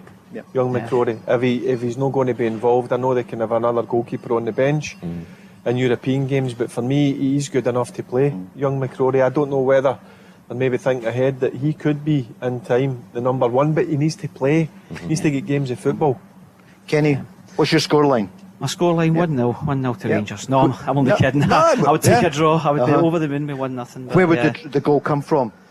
If you had the crystal ball. Lundstrom, you see his name on it tonight, I think Cholak's the type of striker that I think he needs to play with someone up with him. I don't think he holds the ball up as well as Morelos. No.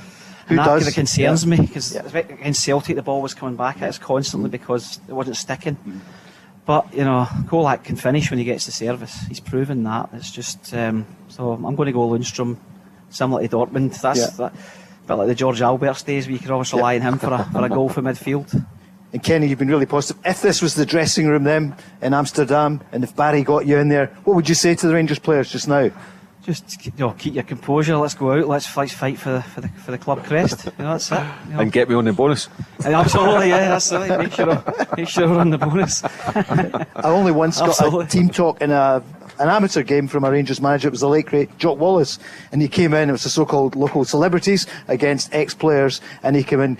Just get into that bunch of people. And that was it, honestly. You thought, here's Jock Wallace that took Rangers all the way to the Cup Winners' Cup final in 1972 and won it. And that was his team talk. Get into this bunch of the best managers people I've played under, like Walter Smith.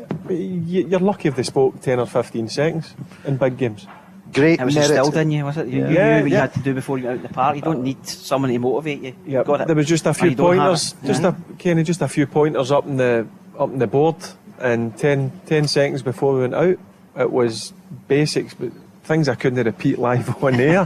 But it was plain and simple. But as you says, it was instilled in us. That was during the week. It was happening. Where I'm talking to you and motivating you, and they very rarely had to do a team talk. What was your music before the game? We asked John Hartson last night, and it was, I think, Tom Jones. No, it wasn't. Just the Welsh connection. What was Stereophonics? He did Stereophonics, he said. No, what was yours? Yours was totally different. No, a personal one. A personal choice of music rather than the team choice. If you were listening to something during the week to build up to a big game. Proper rave music. Something but we had a few songs that we put on before we went Ultrasonic or something. Yeah, there was other songs, but obviously I'm not going to say what songs we're on. We'll tune into Joe a day later. I never really sat about. I was up and down like a yo-yo. I was getting in and out of rooms, and I was all over the place. I needed to be really nervous before a game. If I went out in a football game and I had no butterflies in my stomach, I knew something wasn't right. Was there someone go round among the players, the De Boers or the Newmans or whatever, they would go round? I mean, you're the captain, you'd speak to your team as well. Who are the people that would go round and maybe settle the young players coming in? Yeah, it was mostly the more experienced guys. You could sense if somebody was nervous. Yeah. They kind of left me alone, and there was another couple where they knew that was the way we had to be. I had to build myself up to be like that.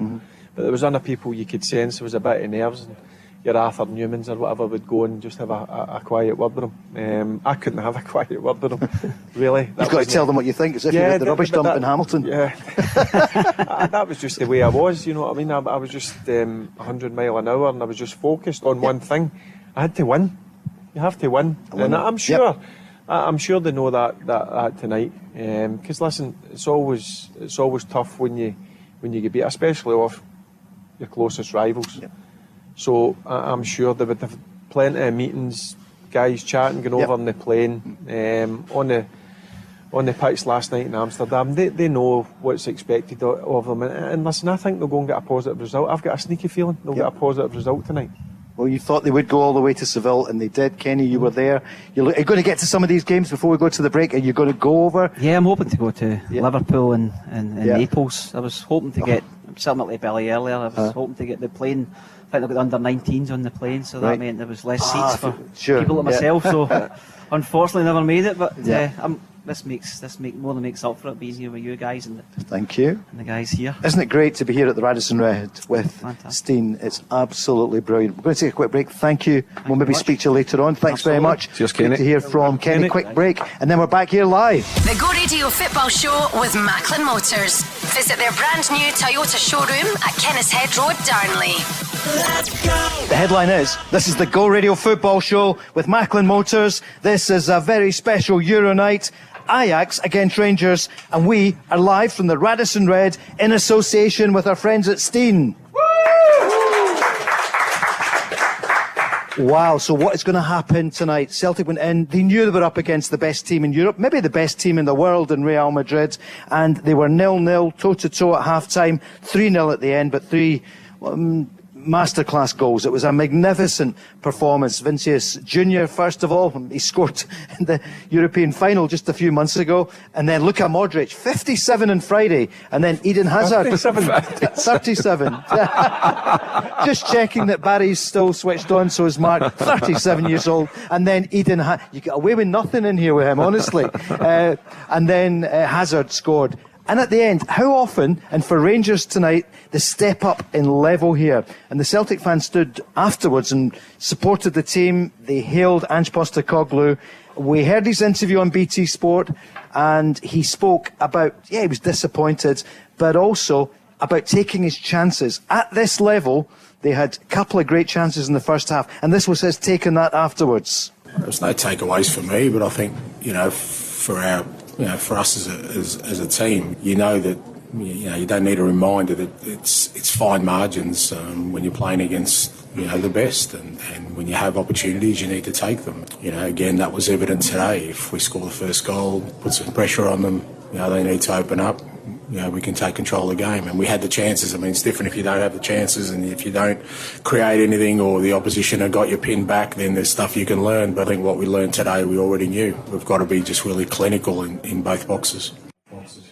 Mark, Celtic fans will be thinking, that's gone last night, but you see the step up for Rangers tonight. They need to take the chances, but Celtic came so close on a few occasions. Yeah, I mean, I thought, listen, the 3-0 scoreline, over the piece, you could say that Real Madrid were worthy of a comprehensive victory. That said, Celtic certainly deserved a goal or two. I thought, given it was our first game in the Champions League as well in 4 years, 5 years, and they did a couple of pastings the last time they were in the Champions League. So all things considered, it was a good performance from Celtic. They created a couple of really good chances, but just at the proper moments, Real Madrid just picked them off, and that's why Real Madrid are the champions of Europe.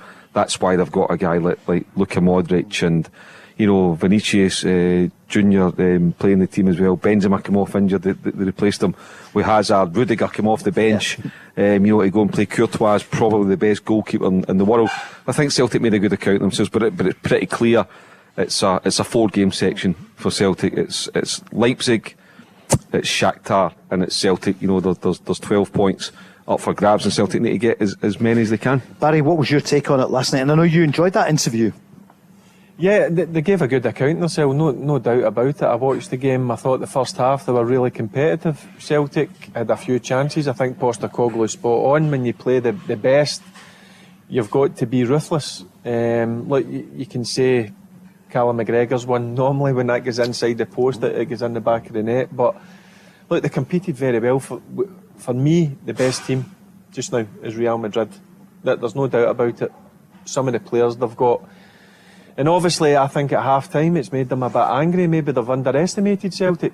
Because Celtic are a very strong team at home, very attack-minded. It was going to be interesting to see if he was going to change. There was a lot of talk about it, but clearly he's not going to change the way he plays. He's got a way of playing, and that's it, and that's going for the throat. But the second half, you've seen Real Madrid's quality come through. You've seen why these guys are the top players in the world, and I don't think anybody expected really for Celtic to take anything. But from a Scottish point of view, a lot of people watching that game, it's brilliant that at least one of our teams showing a real competitive edge, that they can try and compete with the best in the world, and that's certainly what Celtic done, certainly for the first half.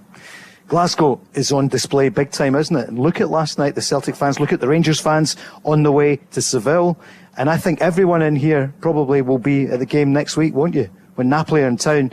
Show of hands again. I think most of you, you're all going to be there at the game next week.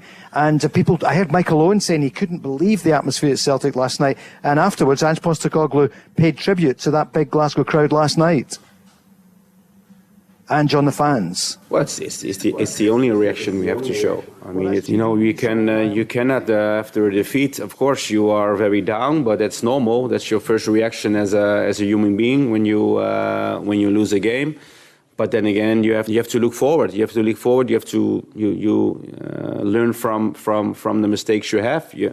And as I had as a player, also in the major, when you have a defeat, you want to go the next day. You want to go on the pitch because you want to be a better player the next game, and that's the intention we have tomorrow. That's a good sign, isn't it? GVB doesn't want to talk Celtic. He wants to talk Rangers. He's jumped in there. He's amazing. I thought he'd be getting the team ready, isn't he? Change into a Dutch exactly. Amazing guy. It's live radio. Let's hear what Ange had to say about the fans, because everyone here is going to be at Ibrox next Tuesday. You know, I just feel the responsibility of bringing this football club to this level. That's what these fans deserve. I mean, there's no starker reminder of that than, the reception they gave us after the game. They deserve to see their football club competing against the likes of Real Madrid on a regular basis and really competing. So I feel that responsibility, and I want to get us up to this level so that this club and these fans get what they deserve. Yep, the Celtic fans went home. Well, they stayed for ages.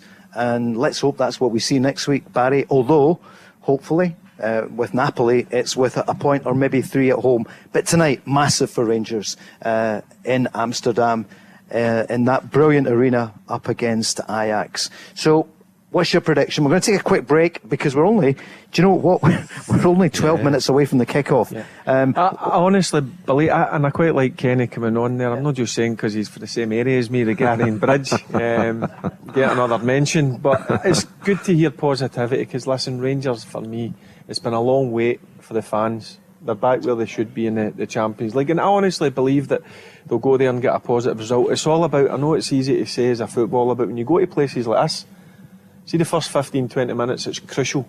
It's crucial that you keep them at bay. Similar to what PSV, I thought PSV were the stronger team the first 10 or 15 minutes. Then Rangers grew in confidence, you could see it, and then they started to show their capabilities. Now, if they do the same thing tonight, I think they can come away with a point. And for the Rangers fans here tonight, what would you say for next week? I mean, tonight the atmosphere will be amazing as well in Ajax, but at Ibrox, the Champions League... It blows you away. I have never ever sampled anything like it. Look, Old Firm games is... Yeah. Take that to the side. Champions League nights at Ibrox under the lights. It's a special place to be.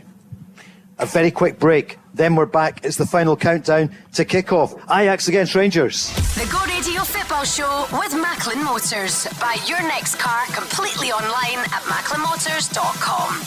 Let's go! This is the Go Radio Football Show with Macklin Motors, a special Euro night. Ajax against Rangers, and we're live at the Radisson RED in association with Steen.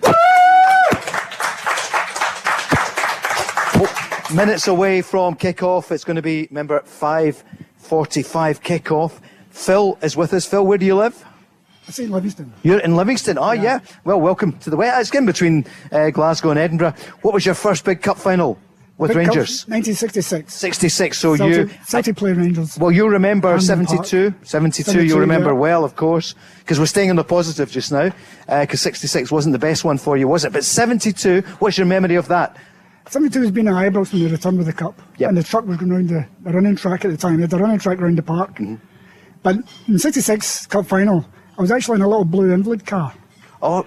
My little neighbour, she couldn't get from Pollock to Hampden. So she asked me if I would join her, and I didn't realise at the time she was a Celtic fan. Oh, right. So I had a ringside seat at the running track around the park. A bit of tussle going on there. Day. I think I remember seeing that one moving about during it. Phil, what are you thinking for tonight now?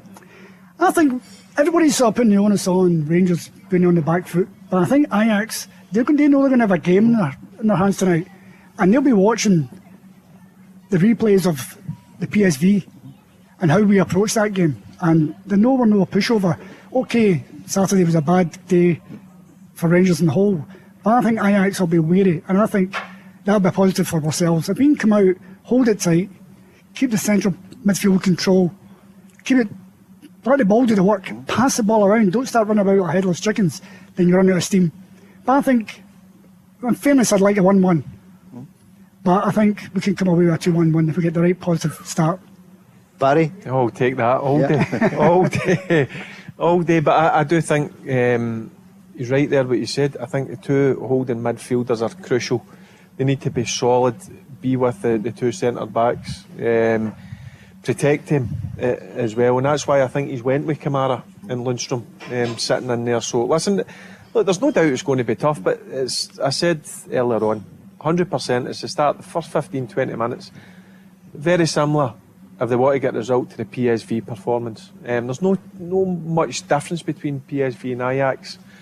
They're very much alike in terms of there's no difference between them. So if Rangers give that sort of performance they did in Eindhoven, they'll come back with a positive result. That's a great point, Barry. I mean, this is not the Ajax we remember in the past. It's not a world-class team. It's not a Real Madrid. It's not a Liverpool that they're coming up against. They're coming up against a very good team. No doubt about it. You just need to see the team that marks red out. But Rangers need to use their previous experience in Europe. A couple of weeks ago they were in Eindhoven, where I've been before. It's a tough place to go. PSV were clear favourites. Rangers went over there, kept the door shut, but also played some decent stuff over there and controlled the vast majority of the game. So that's the type of performance Rangers need tonight, and if they get that, I've no doubt they'll come back with a positive result. Key players for Rangers then. Who do you think we'll be talking about in the podcast The back later? four and the goalkeeper need to have a great game, need to be really solid and compact, and alongside the two guys that I just mentioned there, Lundstrom. Then allow the forward-thinking players that breathing space to go and hopefully come up with the difference in the final third. What do you think? What do you feel, Phil? Who are, for you, the standouts that you would say, right, tonight, Tavernier, for example, Barry said the back four has to be much better. The captain back at his best, you would hope? The back four need to be really, really tight. Yeah. Don't get caught going too far forward. Keep Kent wide and right wide, and keep Cholak. Let him poach for the goals. He'll do another Chris Boyd on us. Get the ball in there, and back to goal or face to goal, he'll put the ball in the net. But I think Ajax, they're going to be wary the speed we've got on the turn. But I think don't get stretched in midfield. If we get stretched in midfield, they'll just storm right through. You didn't have enough pace at the weekend. Scott Wright's he going to supply that then? Mark, do you think Scott Wright? Well, he's a player that Giovanni has turned to many times for big games, you know, and Scott Wright, you know, has scored some important goals. So yeah, he's going to be vital tonight to the way that Rangers play. You know, when they get the ball up front, you know, Tillman, Kent and Wright are going to be so important to stretch Ajax, try and get in behind and create opportunities for Cholak, you know, because we know he's not an all-round striker, but he's a finisher. Get that ball in the box. If it's bobbing around, Čolak will hit the target. So that's what it's all about. And just one other wee point, Paul. Because the teams are out. The teams are out. I'll leave it. On you go. Are you sure? Yeah. On you go. Let's hear it. There they are. Look at that. There's Tavernier, McLaughlin. It's going. We just missed the Rangers team. They're heading to, and there is the music that Barry, you love so well. Thanks very much for joining us just now, Phil. We'll speak to you later, hopefully. And your scoreline again? 2-1 Rangers. 2-1 Rangers. Barry, your scoreline? I'll go with Phil, 2-1. 2-1, as he hears that music. Mark, yours? I'd love to say 1-1, but I think 2-1 Ajax. As we're joined there by Julia and Nettie, they are joining us as well. You think 2-1, maybe the realism. The teams are out, the music, we're going to turn it up here in the Radisson Red. This has been a really good night so far, Barry, and you think it's going to get better? Barry thinks it's going to get better. Yeah, it's a brilliant night. It flew in, but I would like to go and watch the game now, Paul. Okay. All right. Have you chosen some food? What is it? Is it Chateaubriand or something? Pizza. Pizza. Yeah. Pizza. Hamilton Pizza boy. and chips. Right. Listen, thanks everyone for joining us. You'll come back later for the podcast as well, we hope. I'll tell you what's coming up next then, because they're just about to kick off. Mark, what's happening your trackside, as we say here at Radisson Red? You're just looking there as the players, the formalities are just about over. Yeah, I'll just go up James Tavernier. I'll just go up to join Tadic for the toss of the coin, and from here on in, Paul, it's just about settling into the game and trying to go and nick a goal and keeping Bergwijn quiet, keeping Tadic quiet. Two exceptional players. Kudus up front, the Ghanaian international, he's a top striker as well, and Alvarez, who kind of anchors the team, getting at him and not allowing him to dictate the play. Who's the referee? And don't say the guy in black. The referee is Tobias Steiler, German referee. That's why he's the top pundit, isn't it? He's always on it there. The former president of the Scottish Football Writers Association, standing up. Thank you, Mark. Join us later on. Barry, 2-1. You're getting more and more confident as this 2-hour show has progressed. I know Phil says 2-1. I think coming away with a point will be a real positive result for Rangers. It's key how they start. You know what Ajax are going to do, Paul? They're going to come out the trap, so Rangers need to make sure they're solid and compact and make sure they don't concede early doors. If they concede early doors, it's going to be a long night for Rangers. If there's one man you'd point to for Rangers, who we're going to be talking about later? If it was a goal, if it's a 1-1? I keep saying it every single week, and hopefully one week I'm going to be right, and that's Ryan Kent. Yep. More positive tonight. Go forward. I want to see him being positive. I want to see more from him, because I honestly do believe he's a top player, but I just want him to be more positive and more direct at times. When he gets one-on-one, go and take him on, because he's got the pace and the skill set to do it. And Mark, Rangers, it looks as though have won the toss, or if they have, they're certainly going to kick off for the first half. Yeah, Ryan Kent will be taking centre, Paul, and just it's so clear, just settle into the game. Just find a way. On the back of what happened on Saturday, there's only one change, so Giovanni has given the chance for those players to go, including the goalkeeper, to go and redeem themselves, and there's no bigger stage to go and do it. And we are underway now. Thanks everyone. We'll be back with the podcast later in this special Euro night here at the Radisson Red. The podcast with Steam coming later. Couple of songs coming up. No, it's not Tina Turner, Barry, but Joe Colday will play a few up to 6, and then we will see you tomorrow night. We'll be back on live at 5. The Go Radio Football Show with Macklin Motors. Buy your next car completely online at macklinmotors.com. Let's go! Service your existing car with us right now, and it's worth £500 off your next car.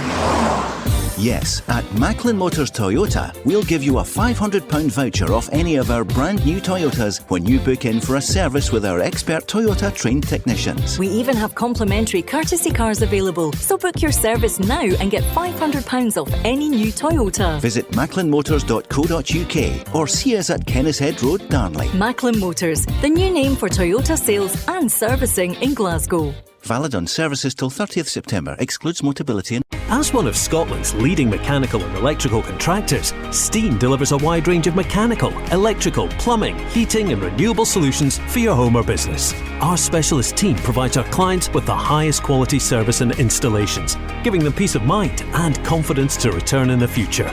So, for all your mechanical and electrical projects, regardless of size or complexity, make Steen your partner of choice.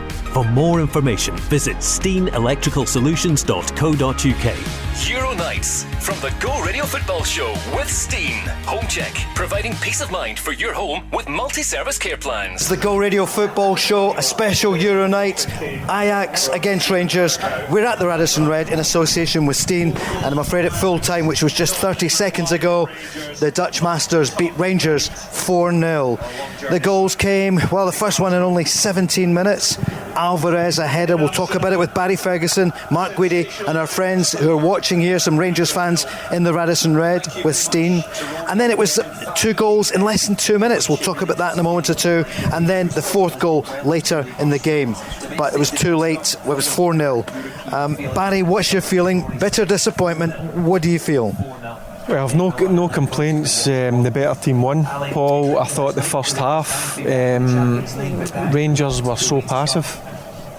First goal is always crucial in any game, and you can't allow good players any space in the box. And from the set piece, he's got a clear free header, and you can't allow players with that quality free headers inside the box. And is this the zonal marking? I don't care about zonal marking, Paul, or whatever. You just don't allow anybody in the box a free header. Challenge them and make them work to get that header.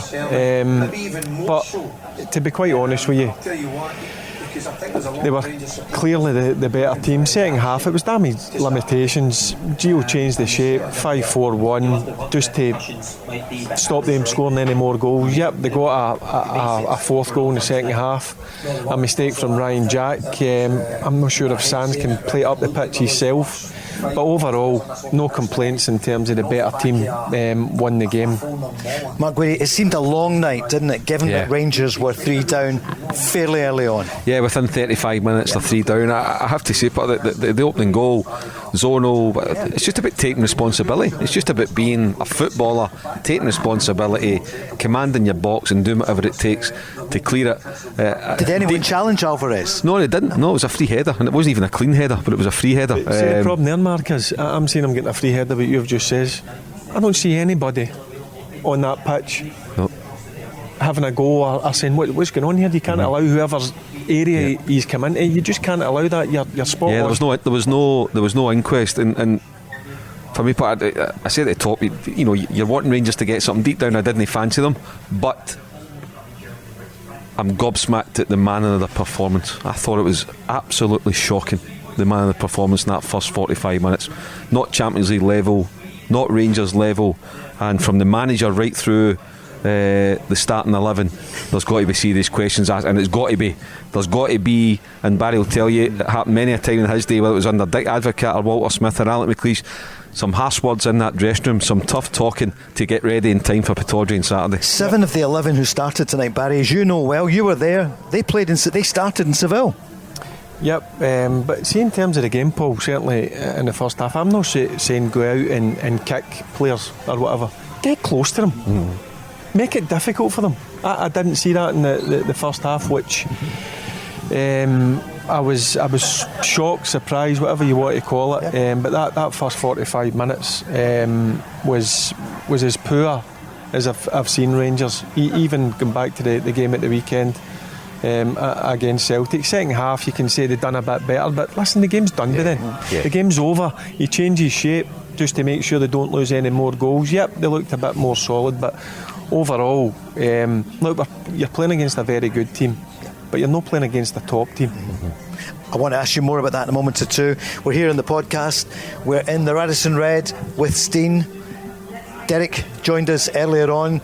Derek, what do you make of it tonight? Do you think there was that hangover? Are they shell-shocked after the result in Glasgow on Saturday? I think as a football player you have to try and move on quickly and fast, and I don't think we've done that tonight. Like we spoke about earlier, when the goals went in, we made it easy. Before the actual header that the guy scored, they had one previously, that which is a free header again. So you have to move on fast in football. So if you're looking on it moving fast, they've gave the guy a free header the first set piece, and then the second set piece will give another free header. So we got what we deserve, if I'm honest. And as I said, 4-0's probably a good result when you look at 3-0 at half time, because they're just taking their feet off the gas. They're not even interested after that. Obviously the manager changed at half time, 3 substitutions, and he went to 5 at the back. Was that just to make sure it didn't become 4? Well, it became 4 eventually, 5, 6, 7. Well, I think you got to question is Tav fit, first of all. He's only lasted 45 minutes. He looked, I don't think he trained potentially at the full week at training. So, of course he's went 5 at the back to try and protect things, which you're going to do, but at the end of the day, they're not interested. It's just training session for them after that. You don't have to go gun-ho after that. The game's already finished.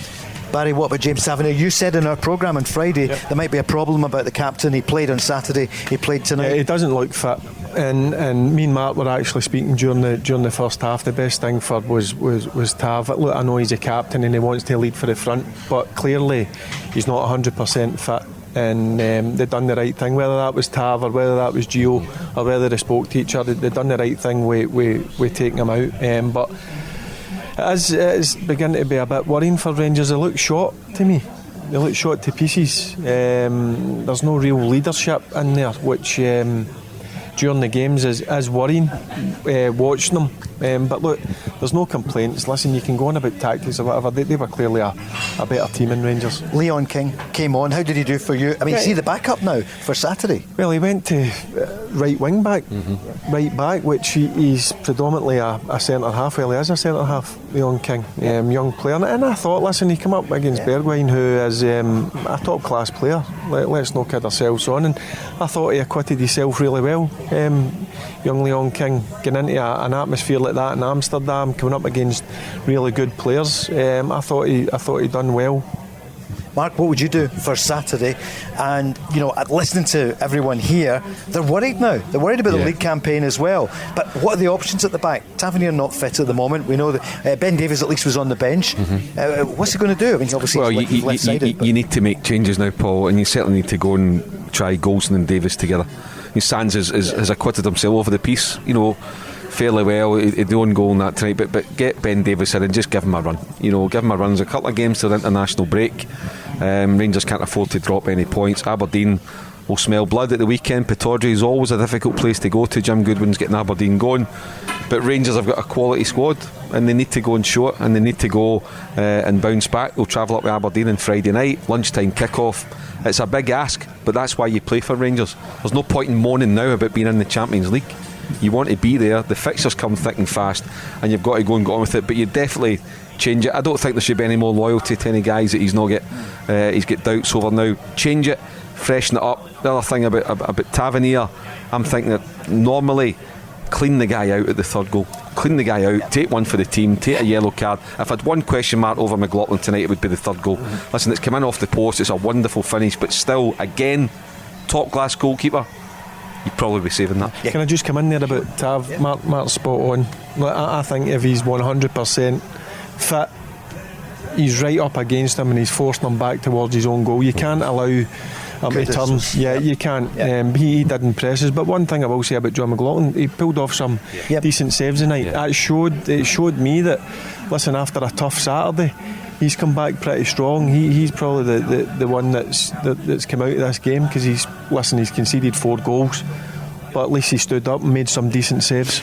Just see there the BT Sport Zone still in the background there. We'll hear what Giovanni van Bronckhorst is saying in a few moments. Of course, the ball was in the back of the net, right-footed shot. Derek, you don't see that too often from Borna Barisic. Kent did some good work, but he had been offside. Any successes for you for Rangers tonight? I think maybe Leon King when he came on, but when you look at that starting 11, is there anyone just scratching your head? What are you thinking? I think if you're going to look at success, it probably is McLaughlin then, for the fact that he's had at least some sort of reaction. But I won't lie, it's hard to find merit after that. I think you really could make another 5, 6, 7, 8 changes at the weekend, and I think we've got the squad to do that. I genuinely do believe it. Well, Arfield wasn't there, Davis isn't there, the other Davis isn't there, so Matundo's only come on second half.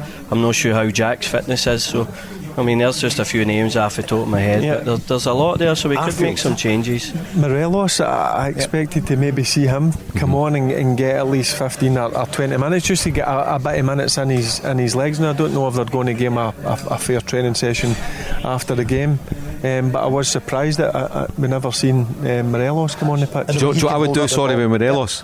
I would start Morelos on Saturday. because I think if he's not ready now, he's never going to be ready. So it needs to be freshened up. About Morelos, to be fair, but with the greatest respect to Cholak, I would start Morelos, and I'll tell you another reason why I'd start Morelos on Saturday, because Rangers against Aberdeen at Pittodrie is always a battle. It's fiery, and Morelos is usually at the heart of it, and maybe that's exactly what Rangers are needing. They're needing a bit of fire, they're needing somebody to go and respond, somebody to go and cause a bit of aggro, Barry, and without getting a red card, but just to fire things up, because 4-0 Saturday, 4-0 tonight, not acceptable. And as much as I've defended Giovanni van Bronckhorst, and I'll continue to do it, I think there will be question marks hanging over him now. He needs a result on Saturday. And what about Scott Arfield? You mentioned him, Derek. Yeah, he's a player. I thought he would have played on Saturday when you asked me my team in Friday night, so I was surprised to not see him in the team at Celtic Park. Again, maybe surprised that he never played tonight. I like Scott Arfield. You know what you're going to get with Scott Arfield.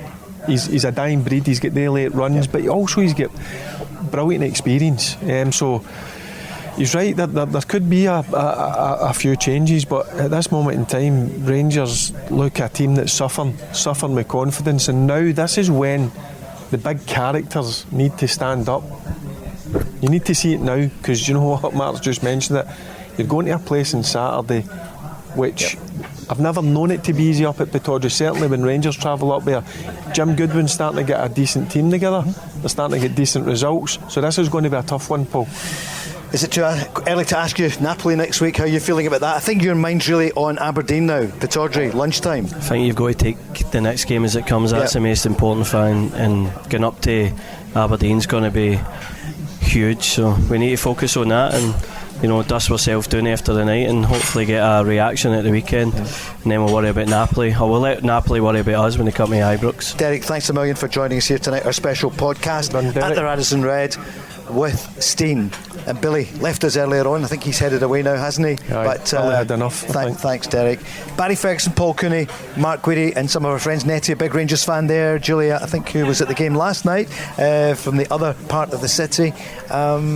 It's a tough one for the Rangers fans tonight, especially as off the back of Saturday. I think, Mark, there was definitely a hangover from that. The team look not the team that they were in Eindhoven 2 weeks ago. And again, look, it's with the benefit of hindsight, Paul, but maybe now that's where I would question Giovanni in terms of he started tonight with 9 out of the 10 that started on Saturday. Maybe seen another couple of changes just to freshen up mentally and physically. You look at Ajax, look, they were a really good team, they were really good to watch, the way they doubled up in the wide areas, but even in the first half when they were going to start winning the game, it was as if they had an extra man. It was like 10v9 outfield players, and for Rangers not to get close, not to fight, not to tackle, I thought it was a real below par performance and totally unacceptable.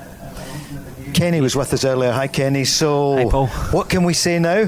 All my positivity's been kind of knocked away after Can you that throw any performance. in? Because this could be a half-hour podcast of... I can't.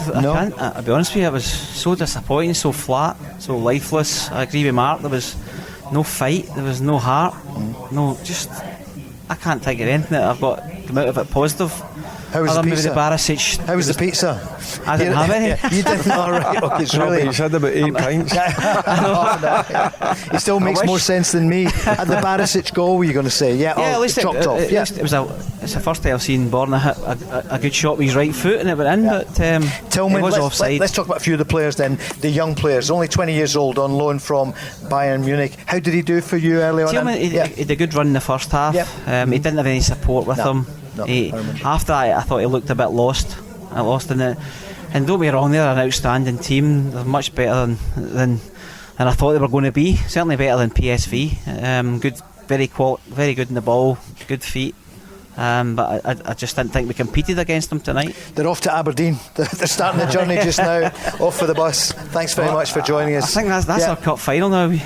Well, it's a massive game, isn't it? It's massive. You hate to talk about managers. You do. Nobody wants to talk about the position of a manager in GVB. I think everyone here's got the massive respect for him and what he's done. But we know a lot of the Rangers fans have been a bit sore on him, and I just wonder what they'll be saying. He'll tonight. be sore on the players. Right. I think he needs to be. He's got to be. There should be a few heads rolling. There'll be an inquest. Certainly, that's Mark mentioned it a few minutes ago. That's 2 4-0s. Now I know you're coming up against really good opposition. You're talking about Rangers here. I just thought in the first 45 minutes that kind of got me a wee bit, just so passive and not getting close. And as I says, get close, make them work. I just thought they had too much space, and see when you give quality players, Paul, too much space, the guys will tell you they're going to hurt you, and that's what Rangers done. Too big a gulf between Rangers and Ajax, and yet we said Ajax are not what they used to be, but they looked a class apart. Because I thought Rangers made them look like that in the first 45 minutes. Yeah, and switched off at times as well. You noticed that, not as much as Saturday, but they did at times. The first goal was always crucial. I did say at the start of the podcast, and I'm sure Kenny will agree with me and Mark, can't give MD a free header inside the box. Make them work hard to get the header. If they're going to get a header, make sure you're challenging and making it tough for them. Barry as well. Yeah, that was a warning sign. Yeah, he should have scored. Is he going to freshen it up then on Saturday? I mean, are we going to see Alan McGregor again this season, apart from in the cup games? If it was up to me, I would play him. Everyone's saying that, and we're not blaming John McLaughlin. This isn't the John McLaughlin story tonight. No, listen, I would stick with John McLaughlin now. If you were ever going to change, it would have been tonight. And I'd maybe question him a wee bit with the third goal, but that said, he was fine. He was absolutely fine. He's the one guy that you wouldn't, and young Leon King. Apart from that, to be honest, and I include Connor Goldson and Ryan Kent and maybe at a lesser extent John Lundstrom, but see if you had to leave any of them out on Saturday, I don't think they could have any complaints. See if he made 9 changes, outfield changes on Saturday, he could have no complaints. Anybody that's left out that team. Mark Guidi is going to give us his team before the end of this special podcast here at the Radisson Red with Steen, or more or less you'll tell us. Somebody did say here Rangers should change at half time, and 14 players might be what's required, and I'm not being sarcastic. Some of the guys and girls were saying that because I thought this is going to be a long night. And Barry, you have been in a game, you told me, in European football, where was it in the Nou Camp, and it was tough. You thought, how long is it to go in this? We were 2-0 down, I think, after 12 or 14 minutes, and I'm looking at the clock and I'm thinking to myself, wow, there's a long time to go. But you know what, we dug in and it finished 2-0. Sometimes you've got to make sure you work your pride. Yeah, your pride, and you think about the fans who travel, who pay good money, you know what I mean, and you think about all these sort of things, because listen, if you switch off, that could have been an absolute thumping, you know what I mean, back in my day. But it's just, listen, they're going through a tough time just now, Rangers. It's clear to see that they're low in confidence and need to try and find it for somewhere, whether that's from the management team, whether that's from the experienced players. They need to find it, and they need to find it quickly. Who's the bridge between the fans and the players, Mark? And I'm looking at you, he's got the Dutch backroom team. Yeah, huge regard for the Dutch football. But I think you need to look at Barry. Did you see him? We saw him on Saturday afternoon, and you'd see it on the podcast, you'd hear it on the programme.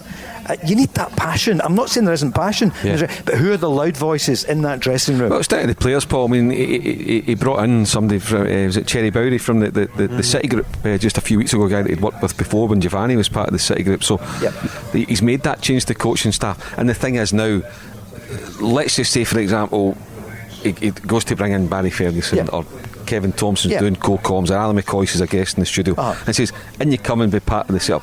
That then smacks of desperation, with the greatest respect to the other guys. He's not going to do that now. He's got his team around him, and he's going to have to stick with that. What he needs to do is get more out of his players, and he's got to be absolutely brutal with them, and no loyalty to them. Saturday potentially could be a game that defines Giovanni van Bronckhorst's Rangers career. If Rangers lose on Saturday, I feel Giovanni van Bronckhorst will struggle to hold on to his job, because Thomas Tuchel is gone. I know it's different at Chelsea. That'd be 3 defeats in a row, Paul. Of course, and almost about the title race. Celtic at home at Livingston in a row, Mark. It's not acceptable. But the players have got. Ultimately, the manager always carries a can. That's the way it is. But he, as a manager, it's a game that could be his last if Rangers lose. He needs to pick a team game to save his career. Up for it, but Here's Ryan Jack, who's just been interviewed on BT Sport. He said, all we can do is pick ourselves up. Massive game against Aberdeen. Need to put it right. We need to stick together. Important we show fight on Saturday. Apologise to the fans. On the question of fight and aggression, the last 2 games have been tough, he said. We need to show fight and determination on Saturday. And he finally said, this is the highest level, Champions League, probably one of the best teams he's ever played against. Rangers have to learn quickly. Is it going to be quickly enough for you, Kenny? Well, I'm a bit concerned. And you're the optimist. Yeah, I'm very, very optimistic before the game. I was surprised at how tamely we went into tonight's game. I didn't think we laid a glove on Ajax at all. I can't think of a shot at goal other than the offside. I can't think anything positive. Kenny mentions a word there, and I think it sums it up: tame. Yeah, it's a terrible word, isn't it? Yeah, they looked a bit tame tonight. But listen, Ryan Jack's saying the right things there. It's okay saying it. I want to see it on the pitch, and I'm sure the Rangers fans want to see that on the pitch, because listen, that is a must-win on Saturday. Must win. What about bringing somebody in, Barry? And I'm not talking about you, and I take your point, although Harry Kewell, was added to the Celtic backroom team. But Paul, he does it at the right time. He does it in the close season. When position strength. You do it now, it's almost like he'd be undermining him. Undermining himself. Yeah, it's like, it's like a last throw of the dice. And then see if it starts to go well. The guy who comes in gets the credit. So it's the wrong time to do it. No, he's got his staff, Paul. He's got his... how many is there? There's 4, 5 or 6 of them. He's got them all. He's happy with it, and he knows. Gio knows. Gio was here for 2 years, Paul. He knows the demands and the expectations, and he knows he'll be under a bit of pressure. Fans won't be happy, and the only way you can put that right is Saturday. Yeah, getting a win in Saturday. He played the 6-2 game against Celtic all those years ago, so he went from disappointment. I think the next game he won 5-1. 5-1. Yep. Went from that. So I think this is the first time, Kenny, that normally when they've had a bad defeat, they've bounced back straight away. Now that's a couple of bad defeats, albeit they've come up against Ajax tonight. Were impressive. Let's not kid ourselves on. I thought they were even better than I had watched the highlights. Absolutely. They were very good, weren't they? To be fair, very good on the ball. Used the ball. Yep, they were patient at times, but also hitting the break really, really quick. Who impressed you most? God, I could get going. Kudus, the Ghanaian striker. Kudus was good, but I've got to be honest with you. One of the boys I was speaking to at the side, I thought Bassey was immense as well. He was immense. Didn't he? He strolled it. Calvin Bassey. Absolutely rock solid, wasn't he? Yeah, he was. He looked so solid. Alvarez in the middle of the pitch was a really good footballer. But what you get for, you know what you're going to get for a Dutch team. Technically, they're going to be very good, but they were quite a powerful team as well, which surprised me. This is the roller coaster of the Champions League, isn't it? Celtic fans will remember this in the past. When they played PSG or someone like Barcelona or whatever. But Paul, it would have been fine had this would have been not saying it would have been acceptable tonight, but it wouldn't be the same level as we're speaking at now had Rangers not lost 4-0. Now, had Celtic lost 3-4-0 on Saturday, then lost 3-0 to Real Madrid last night, there's an inquest. It's totally flipped. So we're judging it on the back of 2 weeks ago. We're singing everybody's praises because they've gone to PSV and get an outstanding result and get into the Champions League. But now that's the downside of it in the Champions League. You can get a couple of spankings, and when you get spanked on the back of losing an Old Firm game on Saturday, the pressure intensifies. We're 7 down, aren't we? Celtic 3-0 last night, Rangers tonight, Glasgow 7 down, but very different stories given that Real Madrid came to town. Celtic stayed behind afterwards to pay tribute to the manager. Celtic made a fist of it, Paul. Even though it was 3-0, Celtic made it was a fist of it. I think it was just last night was just the energy. I think the Ange ball, lots of energy. I think they maybe tired a bit, and Real Madrid are just such good quality that the second half they showed their class, didn't they? Kenny the optimist, so we'll try and think of something. I'll still be optimistic. We'll see you at a future after today event here. You'll come back absolutely in the coming weeks. When you're not across the roads at the game. Good luck for the weekend and for next year. Cheers, Kenny. Thank you, Kenny, for joining us here. Well done, Kenny. It's the special Euro night here. It's the Go Radio Football Show special edition. We were here last night. We're here tonight at the Radisson Red with Steen. And it's great to see some of the people from Steen joining us tonight. But a tough night for the Rangers fans and for everyone who loves Scottish football. Barry, you're just looking what you're thinking. It's a tough time. But listen, they did come up against a very good team. I wouldn't say a top quality team. They're a very good team, Ajax. But I expected, look, it was always going to be tough for Rangers, right? And I know I says a draw I would have been happy with, but I expected Rangers to show a bit more, if I'm being honest with you. I was really disappointed with that 45 minutes. Listen, you can go in a goal down or 2 goals down, but listen, I want to see people getting close to people. Make it difficult for Ajax, Paul. Make it hard for them. Don't give them they were giving them 2, 3, 4 yards of space. When you do that against a technically gifted football team, they're going to hurt you. But the first goal's a killer. The first goal is such a poor goal, and I'm sure he will be fuming I would be fuming at it. At least challenge him, make him work for it. And that's when it started. I'm going to bring Ross in a second. You're thinking of the team for Saturday. Is it like young Adam Devine maybe? If Tavernier, he looks injured? Well, listen, I would... you could probably put Leon King out there and play the wing back because he's had 45 good minutes, and credit to the young man for it. I'd be tempted with it being Pittodrie, even to move Ryan Jack into right back, who played there a number of times for Aberdeen, just as a one-off. I'd be tempted to look at a back three on Saturday for Rangers, probably Lundstrom back in beside Davis and Goldson if Tavernier's out. I'd definitely go with Morelos up front. I'd definitely have Arfield in the team. I'd have Davis in the team. And do you know what? I'm thinking, do you really try something different? Do you throw a curveball? Do you do something to really shake them up? Because the past 180 minutes have been totally out of settle. I'd be tempted to look at Cholak and Morelos together at Pittodrie on Saturday. Together. Do you want just do something completely different? Let's throw that to Ross here. Ross, what do you think? I don't disagree. Like my dad's been saying for a long time, play two up front in the league, especially against weaker teams. Supposedly weaker teams. I mean, tonight was that was a complete shambles. I mean, I don't think any Rangers fan can look at that game and say that Rangers put in a performance that we would say was acceptable. But as Mark says, I mean, looking forward to Saturday against Aberdeen. It's going to be a tough game. There's got to be changes. And that can give you a lift ahead of Napoli, because they'll be here before you know it. Tuesday, it's going to be Napoli here. Forget about Napoli in Glasgow. Forget about it. Saturday. Saturdays, I couldn't care. Listen, brilliant Champions League next week, but my first port of call is Saturday at Pittodrie. And do you know what? It's a good shout. I go physical. I go physical up at Pittodrie. You know what they're going to do? They're going to come out and they're going to try and make it a physical game, get in about you. I think Rangers will need to go maybe something different, think out the box.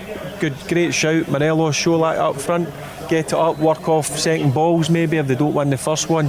I'm sure Gio will be thinking over the next couple of days that he might need to come up with something like that. He needs to get it into his players' heads that it's going to be a scrap on Saturday. Because he didn't scrap tonight and they didn't scrap on Saturday. He'll know that, Mark, surely he knows that. Yeah, he will, but he'll need to get it in their heads. And that's why I said, you what, pick a team that reflects it. Pick a team that reflects big boys, physical. This isn't tippy-tappy. This is a battle. Go and win the battle. It is, isn't it? I don't think I ever played in a decent football game at Pittodrie. Never? No. Always a battle. Yeah, it was, listen guys, roll your sleeves up. Whoever you're playing against individually, make sure you get the better of them. Collectively, make sure we're solid and we win our 50-50s. And that's the mindset they've got to go in with this, because do you know what?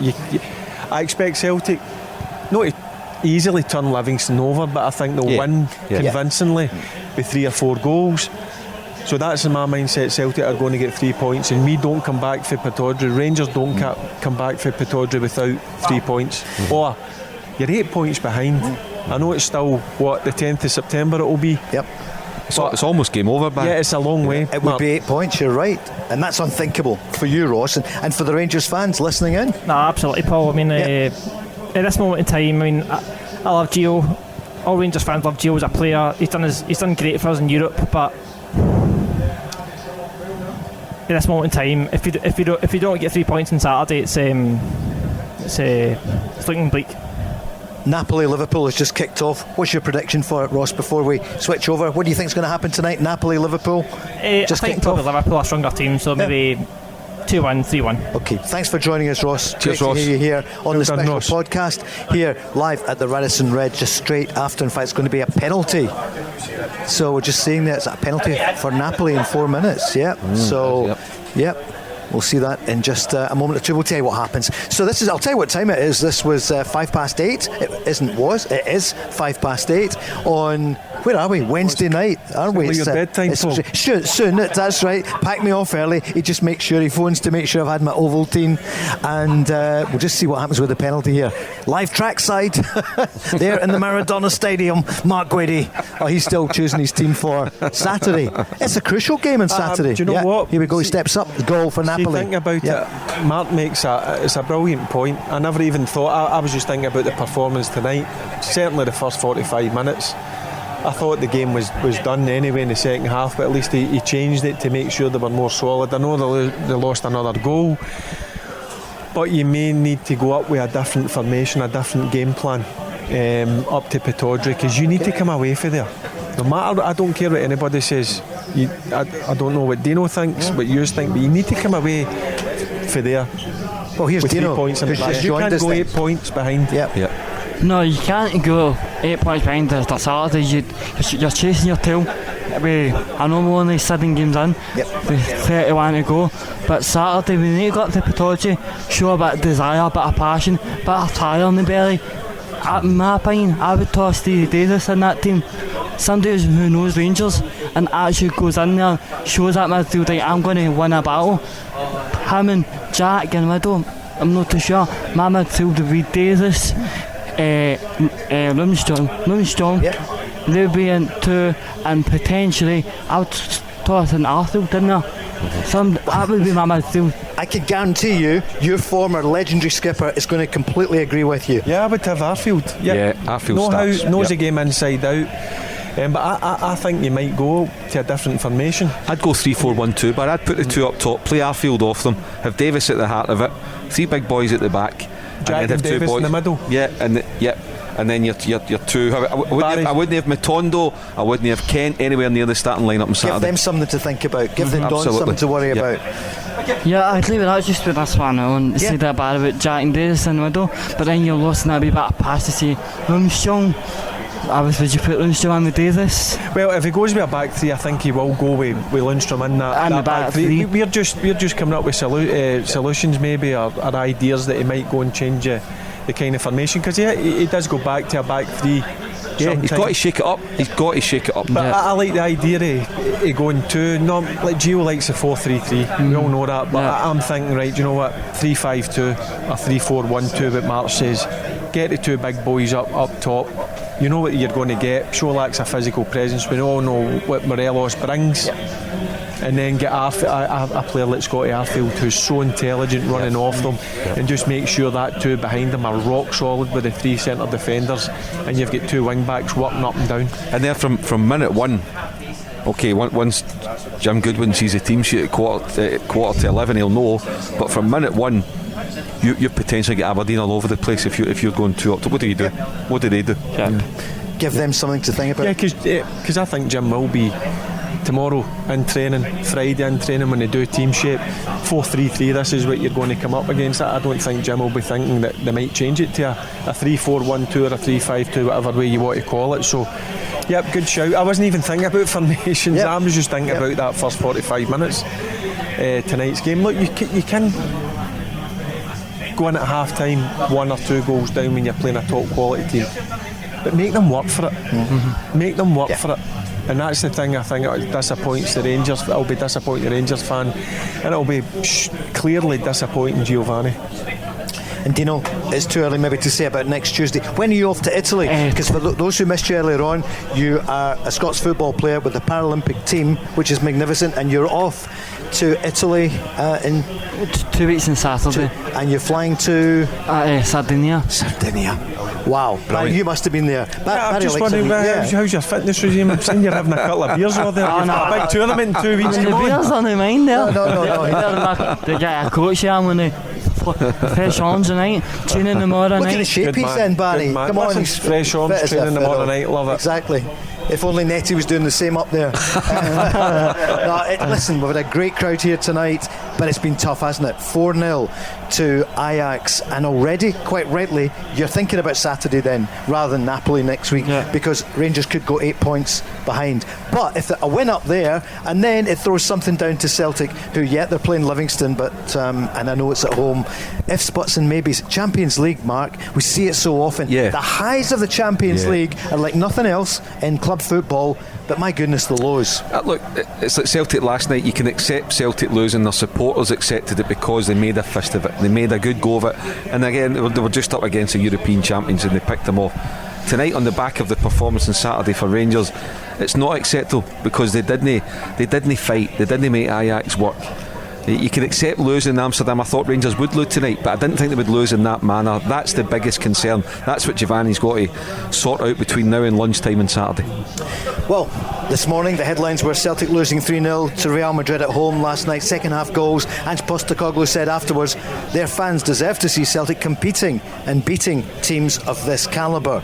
Rangers came to Amsterdam tonight, but they were a goal down in 17 minutes. They were 3 goals down after 35, and it ended up 4-0 to Ajax. Next stop, Aberdeen at lunchtime on Saturday.